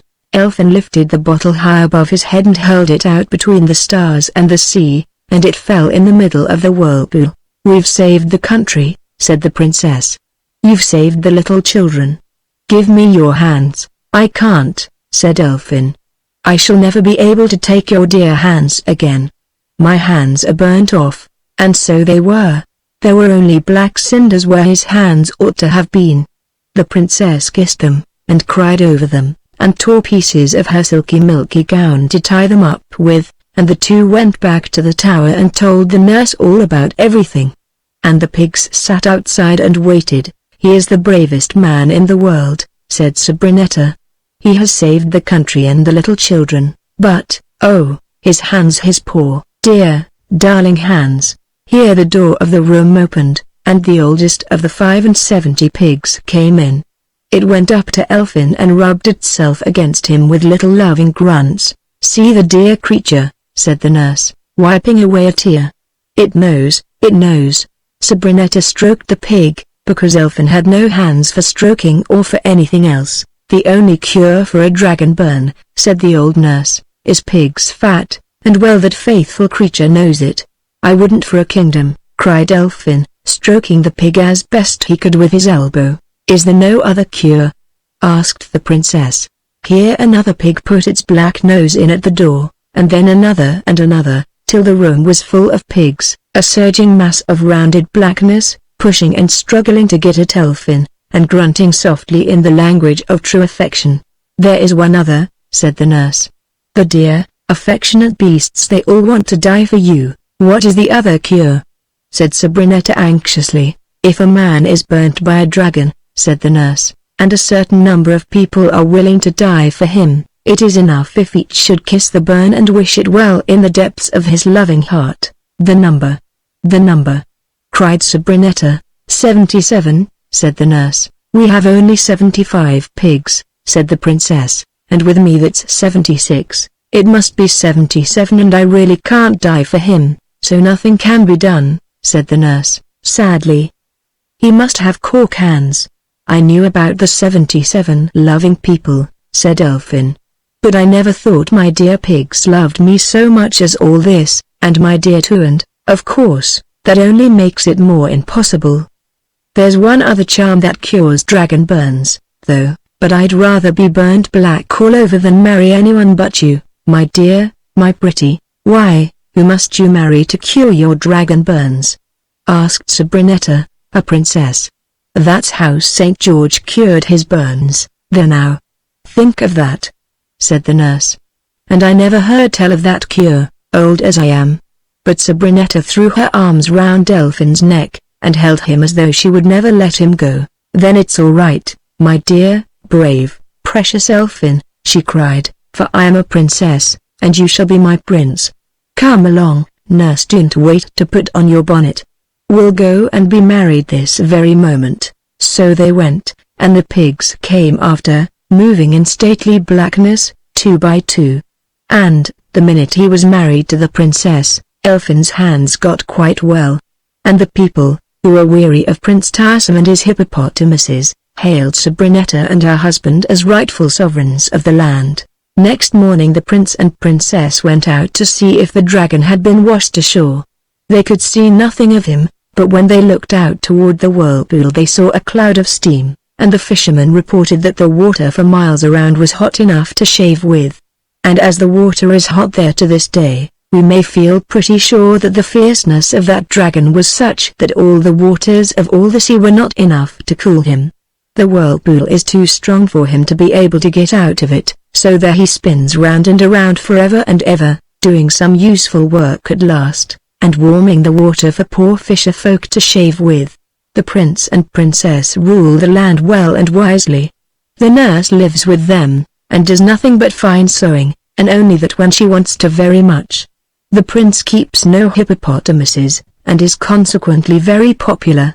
The 75 devoted pigs live in white marble sties with brass knockers and pig on the doorplate, and are washed twice a day with Turkish sponges and soap scented with violets, and no one objects to their following the prince when he walks abroad, for they behave beautifully, and always keep to the footpath, and obey the notices about not walking on the grass. The princess feeds them every day with her own hands, and her first edict on coming to the throne was that the word pork should never be uttered on pain of death, and should, besides, be scratched out of all the dictionaries. Kind little Edmund, or the caves and the cockatrice. Edmund was a boy. The people who did not like him said that he was the most tiresome boy that ever lived, but his grandmother and his other friends said that he had an inquiring mind. And his granny often added that he was the best of boys. But she was very kind and very old. Edmund loved to find out about things.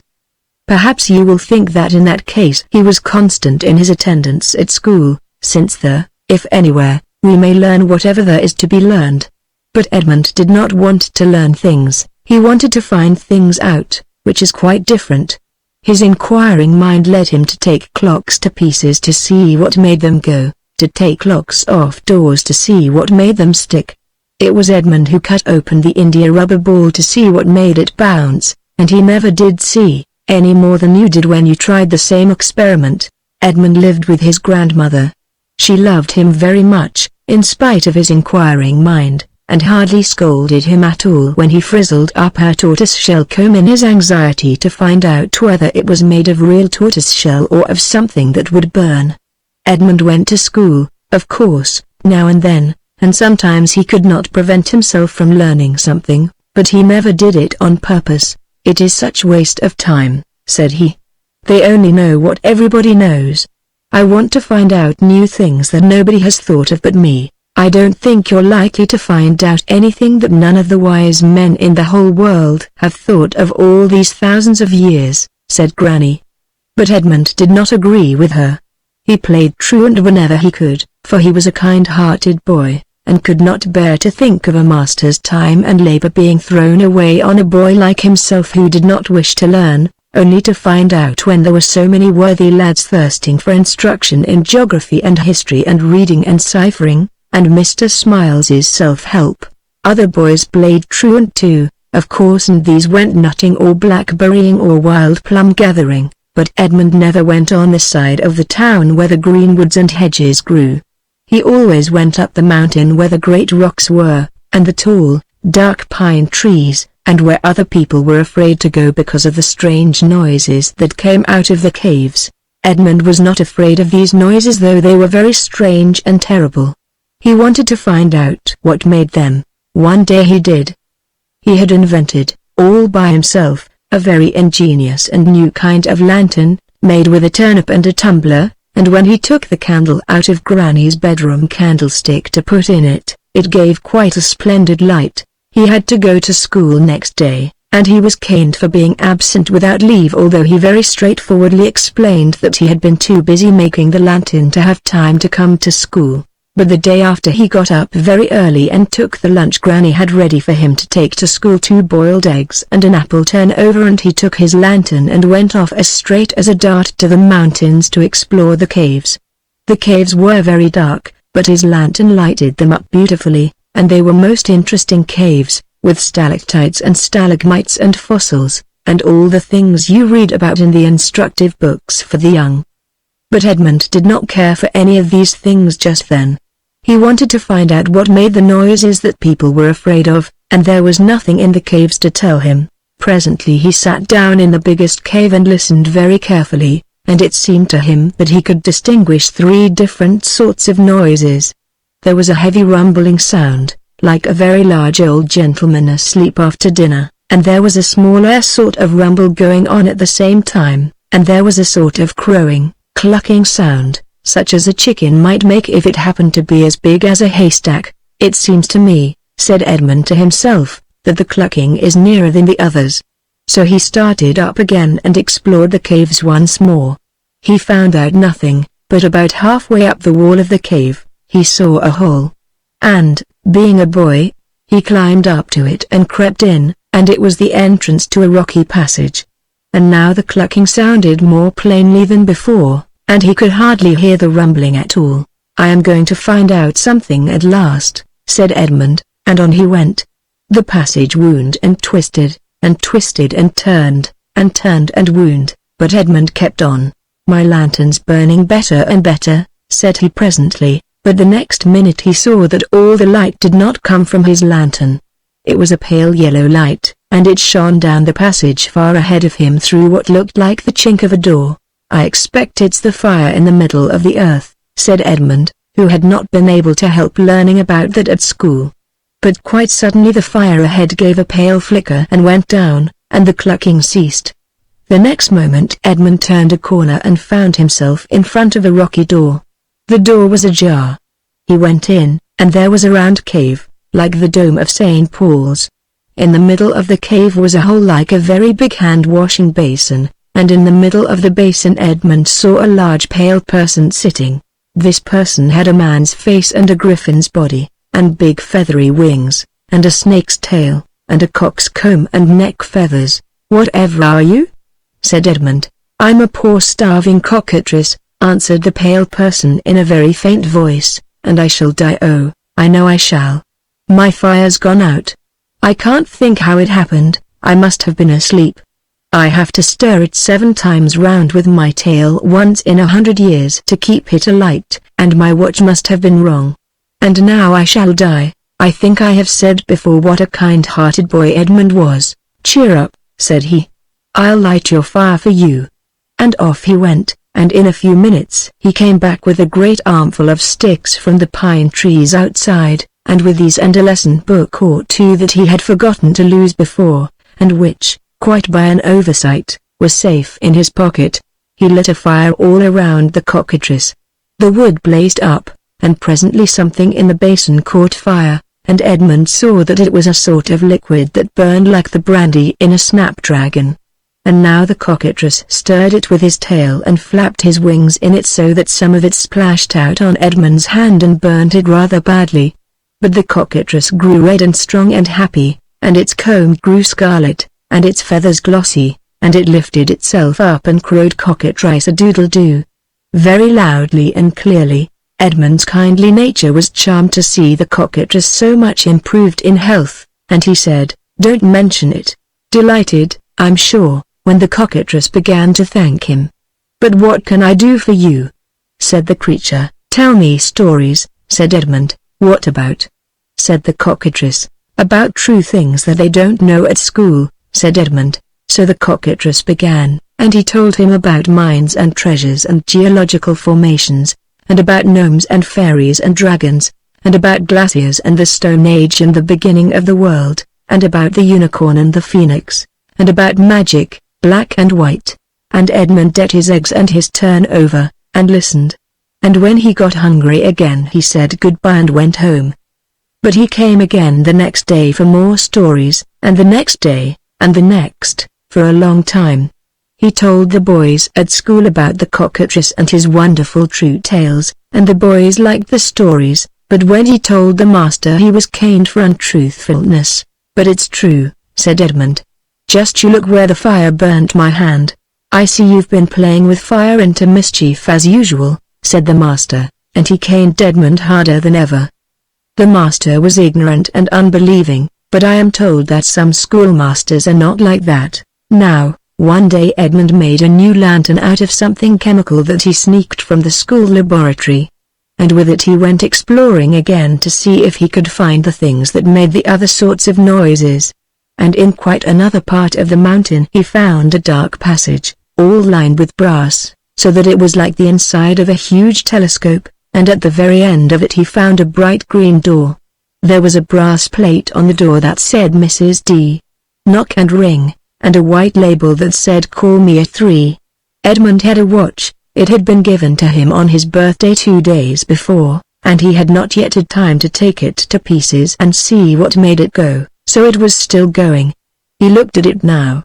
It said 2:45. Did I tell you before what a kind-hearted boy Edmund was? He sat down on the brass doorstep and waited till 3 o'clock. Then he knocked and rang, and there was a rattling and puffing inside.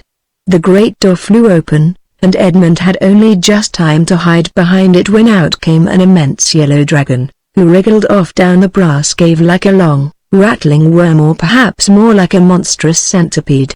Edmund crept slowly out and saw the dragon stretching herself on the rocks in the sun, and he crept past the great creature and tore down the hill into the town and burst into school, crying out, "There's a great dragon coming. Somebody ought to do something, or we shall all be destroyed." He was caned for untruthfulness without any delay. His master was never one for postponing a duty. "But it's true," said Edmund. "You just see if it isn't." He pointed out of the window, and everyone could see a vast yellow cloud rising up into the air above the mountain. "It's only a thunder shower," said the master, and caned Edmund more than ever.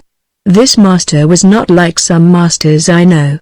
He was very obstinate, and would not believe his own eyes if they told him anything different from what he had been saying before his eyes spoke. So while the master was writing lying is very wrong, and liars must be caned, it is all for their own good on the blackboard for Edmund to copy out 700 times. Edmund sneaked out of school and ran for his life across the town to warn his granny, but she was not at home. So then he made off through the back door of the town, and raced up the hill to tell the cockatrice and ask for his help.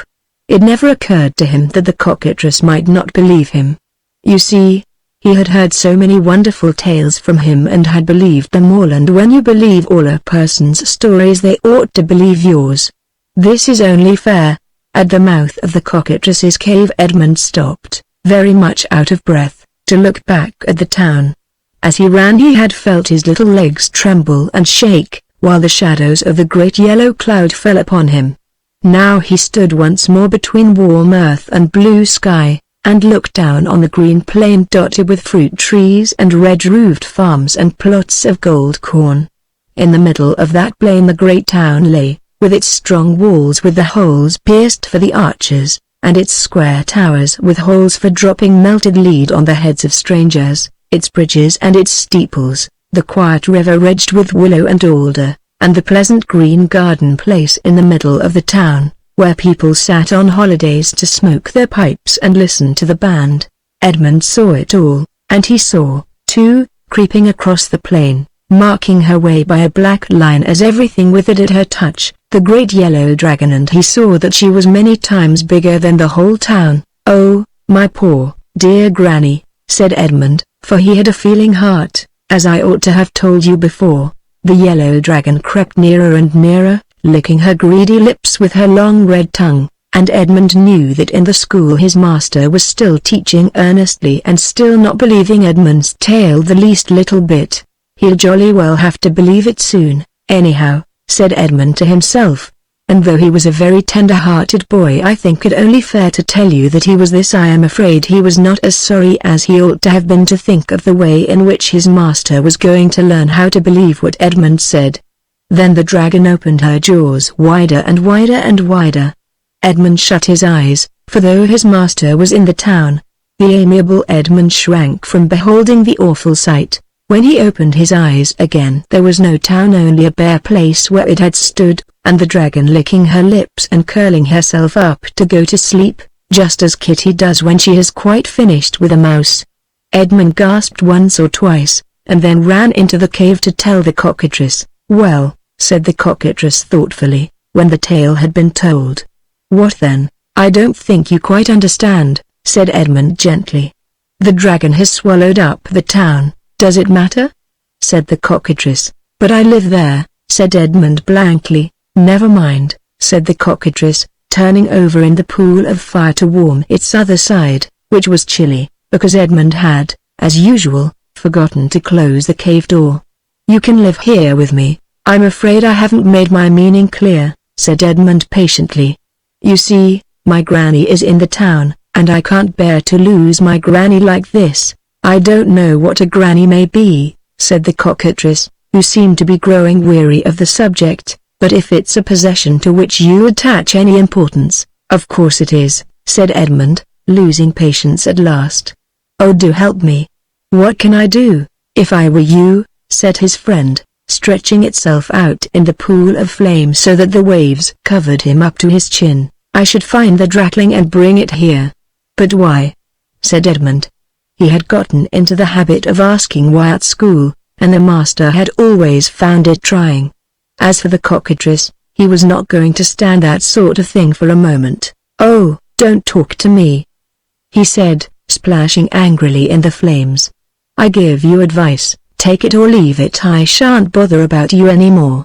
If you bring the drakling here to me, I'll tell you what to do next. If not, not." And the cockatrice drew the fire up close around his shoulders, tucked himself up in it, and went to sleep. Now this was exactly the right way to manage Edmund, only no one had ever thought of trying to do it before. He stood for a moment looking at the cockatrice. The cockatrice looked at Edmund out of the corner of his eye and began to snore very loudly, and Edmund understood, once and for all, that the cockatrice wasn't going to put up with any nonsense. He respected the cockatrice very much from that moment, and set off at once to do exactly as he was told for perhaps the first time in his life. Though he had played truant so often, he knew one or two things that perhaps you don't know, though you have always been so good and gone to school regularly. For instance, he knew that a drakling is a dragon's baby, and he felt sure that what he had to do was to find the third of the three noises that people used to hear coming from the mountains. Of course, the clucking had been the cockatrice, and the big noise like a large gentleman asleep after dinner had been the big dragon. So the smaller rumbling must have been the drakling. He plunged boldly into the caves and searched and wandered and searched, and at last he came to a third door in the mountain, and on it was written "The baby is asleep." Just before the door stood 50 pairs of copper shoes, and no one could have looked at them for a moment without seeing what sort of feet they were made for each shoe had 5 holes in it for the drakling's 5 claws. and there were 50 pairs because the drakling took after his mother, and had 100 feet no more and no less. He was the kind called Dracocenthopedis in the learned books. Edmund was a good deal frightened, but he remembered the grim expression of the cockatrice's eye, and the fixed determination of his snore still rang in his ears, in spite of the snoring of the drakling, which was, in itself, considerable. He screwed up his courage, flung the door open, and called out, "Hello, you drakling. Get out of bed this minute." The drakling stopped snoring and said sleepily, "It ain't time yet. Your mother says you are to, anyhow, and look sharp about it." "What's more," said Edmund, gaining courage from the fact that the drakling had not yet eaten him. The drakling sighed, and Edmund could hear it getting out of bed. The next moment it began to come out of its room and to put on its shoes. It was not nearly so big as its mother, only about the size of a Baptist chapel. "Hurry up," said Edmund, as it fumbled clumsily with the 17th shoe. "Mother said I was never to go out without my shoes," said the drakling, so Edmund had to help it to put them on. It took some time, and was not a comfortable occupation. At last the drakling said it was ready, and Edmund, who had forgotten to be frightened, said, "Come on then," and they went back to the cockatrice. The cave was rather narrow for the drakling, but it made itself thin, as you may see a fat worm do when it wants to get through a narrow crack in a piece of hard earth. "Here it is," said Edmund, and the cockatrice woke up at once and asked the drakling very politely to sit down and wait. "Your mother will be here presently," said the cockatrice, stirring up its fire. The drakling sat down and waited, but it watched the fire with hungry eyes. "I beg your pardon," it said at last, "but I am always accustomed to having a little basin of fire as soon as I get up, and I feel rather faint. Might I?" It reached out a claw toward the cockatrice's basin. "Certainly not," said the cockatrice sharply. "Where were you brought up? Did they never teach you that we must not ask for all we see?" "I beg your pardon," said the drakling humbly, "but I am really very hungry." The cockatrice beckoned Edmund to the side of the basin and whispered in his ear so long and so earnestly that one side of the dear boy's hair was quite burnt off. And he never once interrupted the cockatrice to ask why. But when the whispering was over, Edmund, whose heart, as I may have mentioned, was very tender, said to the drakling, "If you are really hungry, poor thing, I can show you where there is plenty of fire." And off he went through the caves, and the drakling followed. When Edmund came to the proper place he stopped. There was a round iron thing in the floor, like the ones the men shoot the coals down into your cellar, only much larger. Edmund heaved it up by a hook that stuck out at one side, and a rush of hot air came up that nearly choked him. But the drakling came close and looked down with one eye and sniffed, and said, "That smells good, eh?" "Yes," said Edmund. "Well, that's the fire in the middle of the earth. There's plenty of it, all done to a turn. You'd better go down and begin your breakfast, hadn't you?" So the drakling wriggled through the hole, and began to crawl faster and faster down the slanting shaft that leads to the fire in the middle of the earth. And Edmund, doing exactly as he had been told, for a wonder, caught the end of the drakling's tail and ran the iron hook through it so that the drakling was held fast. And it could not turn around and wriggle up again to look after its poor tail, because, as everyone knows, the way to the fires below is very easy to go down, but quite impossible to come back on. There is something about it in Latin, beginning, facilis descensus. So there was the drakling, fast by the silly tail of it, and there was Edmund very busy and important and very pleased with himself, hurrying back to the cockatrice. "Now," said he. "Well, now," said the cockatrice, "go to the mouth of the cave and laugh at the dragon so that she hears you." Edmund very nearly said why, but he stopped in time, and instead, said, "She won't hear me." "Oh, very well," said the cockatrice. "No doubt you know best," and he began to tuck himself up again in the fire, so Edmund did as he was bid, and when he began to laugh his laughter echoed in the mouth of the cave till it sounded like the laughter of a whole castleful of giants, and the dragon, lying asleep in the sun, woke up and said very crossly, "What are you laughing at?" "At you," said Edmund, and went on laughing. The dragon bore it as long as she could, but, like everyone else, she couldn't stand being made fun of, so presently she dragged herself up the mountain very slowly, because she had just had a rather heavy meal, and stood outside and said, "What are you laughing at?" in a voice that made Edmund feel as if he should never laugh again. Then the good cockatrice called out, "At you! You've eaten your own drakling, swallowed it with the town. Your own little drakling." He, ha, ha, ha, and Edmund found the courage to cry ha, ha, which sounded like tremendous laughter in the echo of the cave. "Dear me," said the dragon. "I thought the town stuck in my throat rather. I must take it out, and look through it more carefully." And with that she coughed and choked, and there was the town, on the hillside. Edmund had run back to the cockatrice, and it had told him what to do.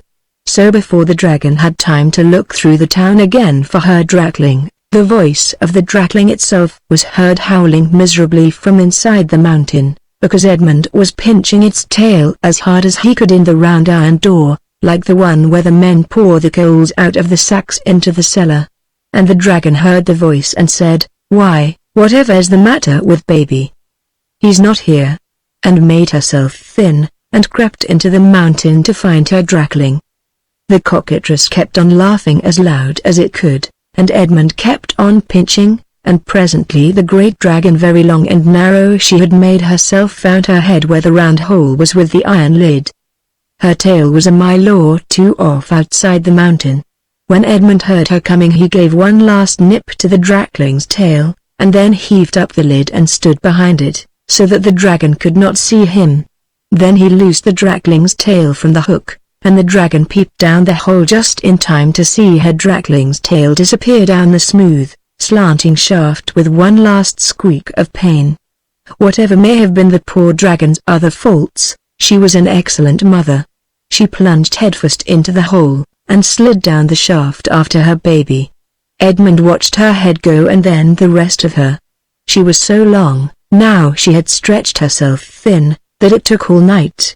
It was like watching a goods train go by in Germany. When the last joint of her tail had gone, Edmund slammed down the iron door. He was a kind-hearted boy, as you have guessed, and he was glad to think that dragon and drakling would now have plenty to eat of their favorite food, forever and ever. He thanked the cockatrice for his kindness, and got home just in time to have breakfast and get to school by 9. Of course, he could not have done this if the town had been in its old place by the river in the middle of the plain, but it had taken root on the hillside just where the dragon left it. "Well," said the master, "where were you yesterday?" Edmund explained, and the master at once caned him for not speaking the truth. "But it is true," said Edmund. "Why, the whole town was swallowed by the dragon." "You know it was." "Nonsense," said the master. "There was a thunderstorm and an earthquake, that's all." And he caned Edmund more than ever. "But," said Edmund, who always would argue, even in the least favorable circumstances, "how do you account for the town being on the hillside now, instead of by the river as it used to be?"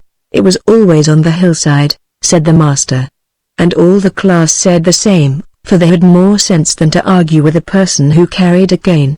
"But look at the maps," said Edmund, who wasn't going to be beaten in argument, whatever he might be in the flesh. The master pointed to the map on the wall. There was the town, on the hillside. And nobody but Edmund could see that of course the shock of being swallowed by the dragon had upset all the maps and put them wrong. And then the master caned Edmund again, explaining that this time it was not for untruthfulness, but for his vexatious argumentative habits.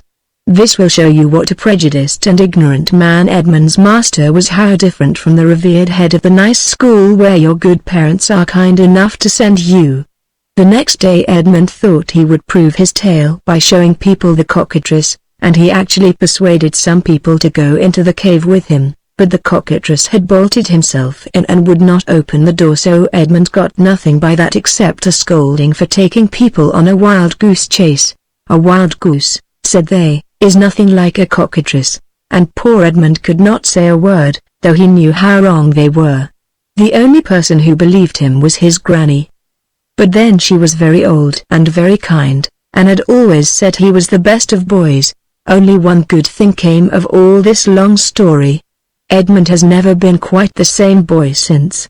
He does not argue quite so much, and he agreed to be apprenticed to a locksmith, so that he might one day be able to pick the lock of the cockatrice's front door and learn some more of the things that other people don't know. But he is quite an old man now, and he hasn't gotten that door open yet.